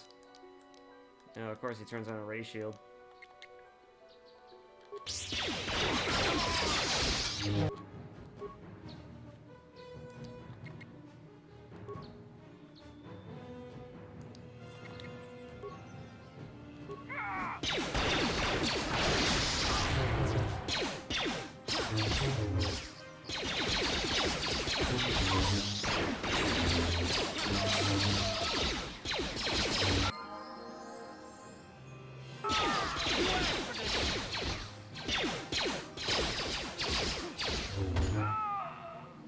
There we go.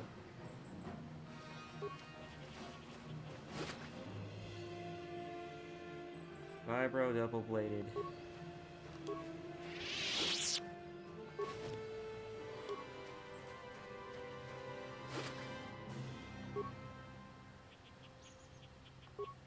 And a backpack. Did I click that already? Yep.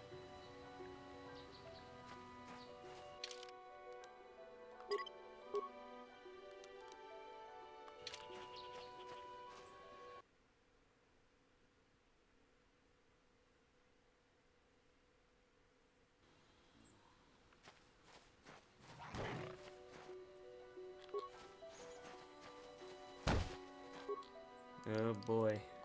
What do we got here?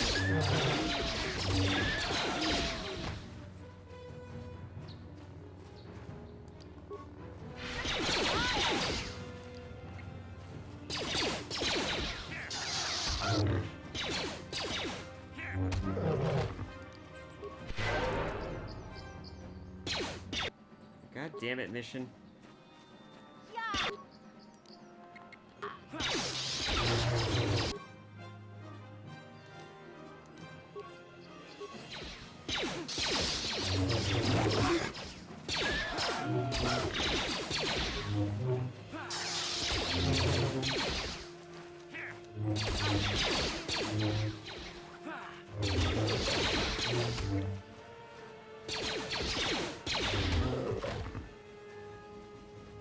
Alright. Gonna run off and do anything else now? No? Good. Now the droid is right here. Is this the missing droid? Seems like it. Thank you for saving me, Master Jedi. I am C-842, a personal assistant droid. Personal assistance droid? Why were cat hounds attacking you? Who knows? They are beasts and have been very aggressive of late. I'm sorry if I seem a bit abrupt, but I must be moving along. I am rather in a hurry. Where are you going? Not so much as where I am going to, but where I am going away from. I'm afraid my owner became a bit too attached to me. Obsessed, even. She tried to treat me as her dead husband. It was not healthy for her.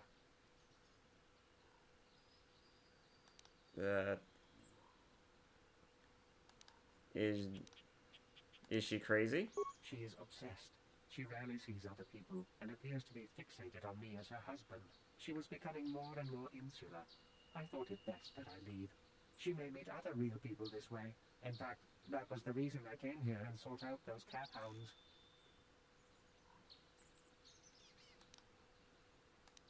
You want to get away that badly? I think it would be best if I were no longer a factor. She would meet new people, living people. Please, will you destroy me?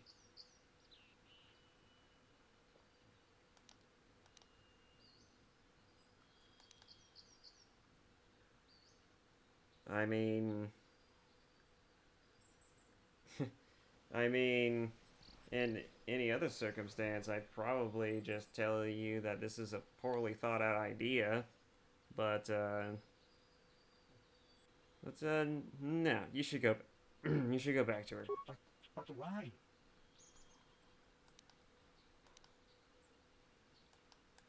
She is lonely and needs your support. You're right. How could I be so selfish?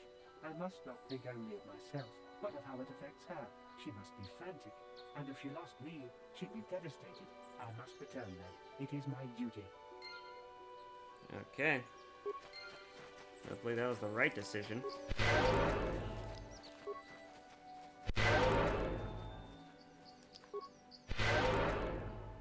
Alright, here we are. This is it. The cave. Boy oh boy.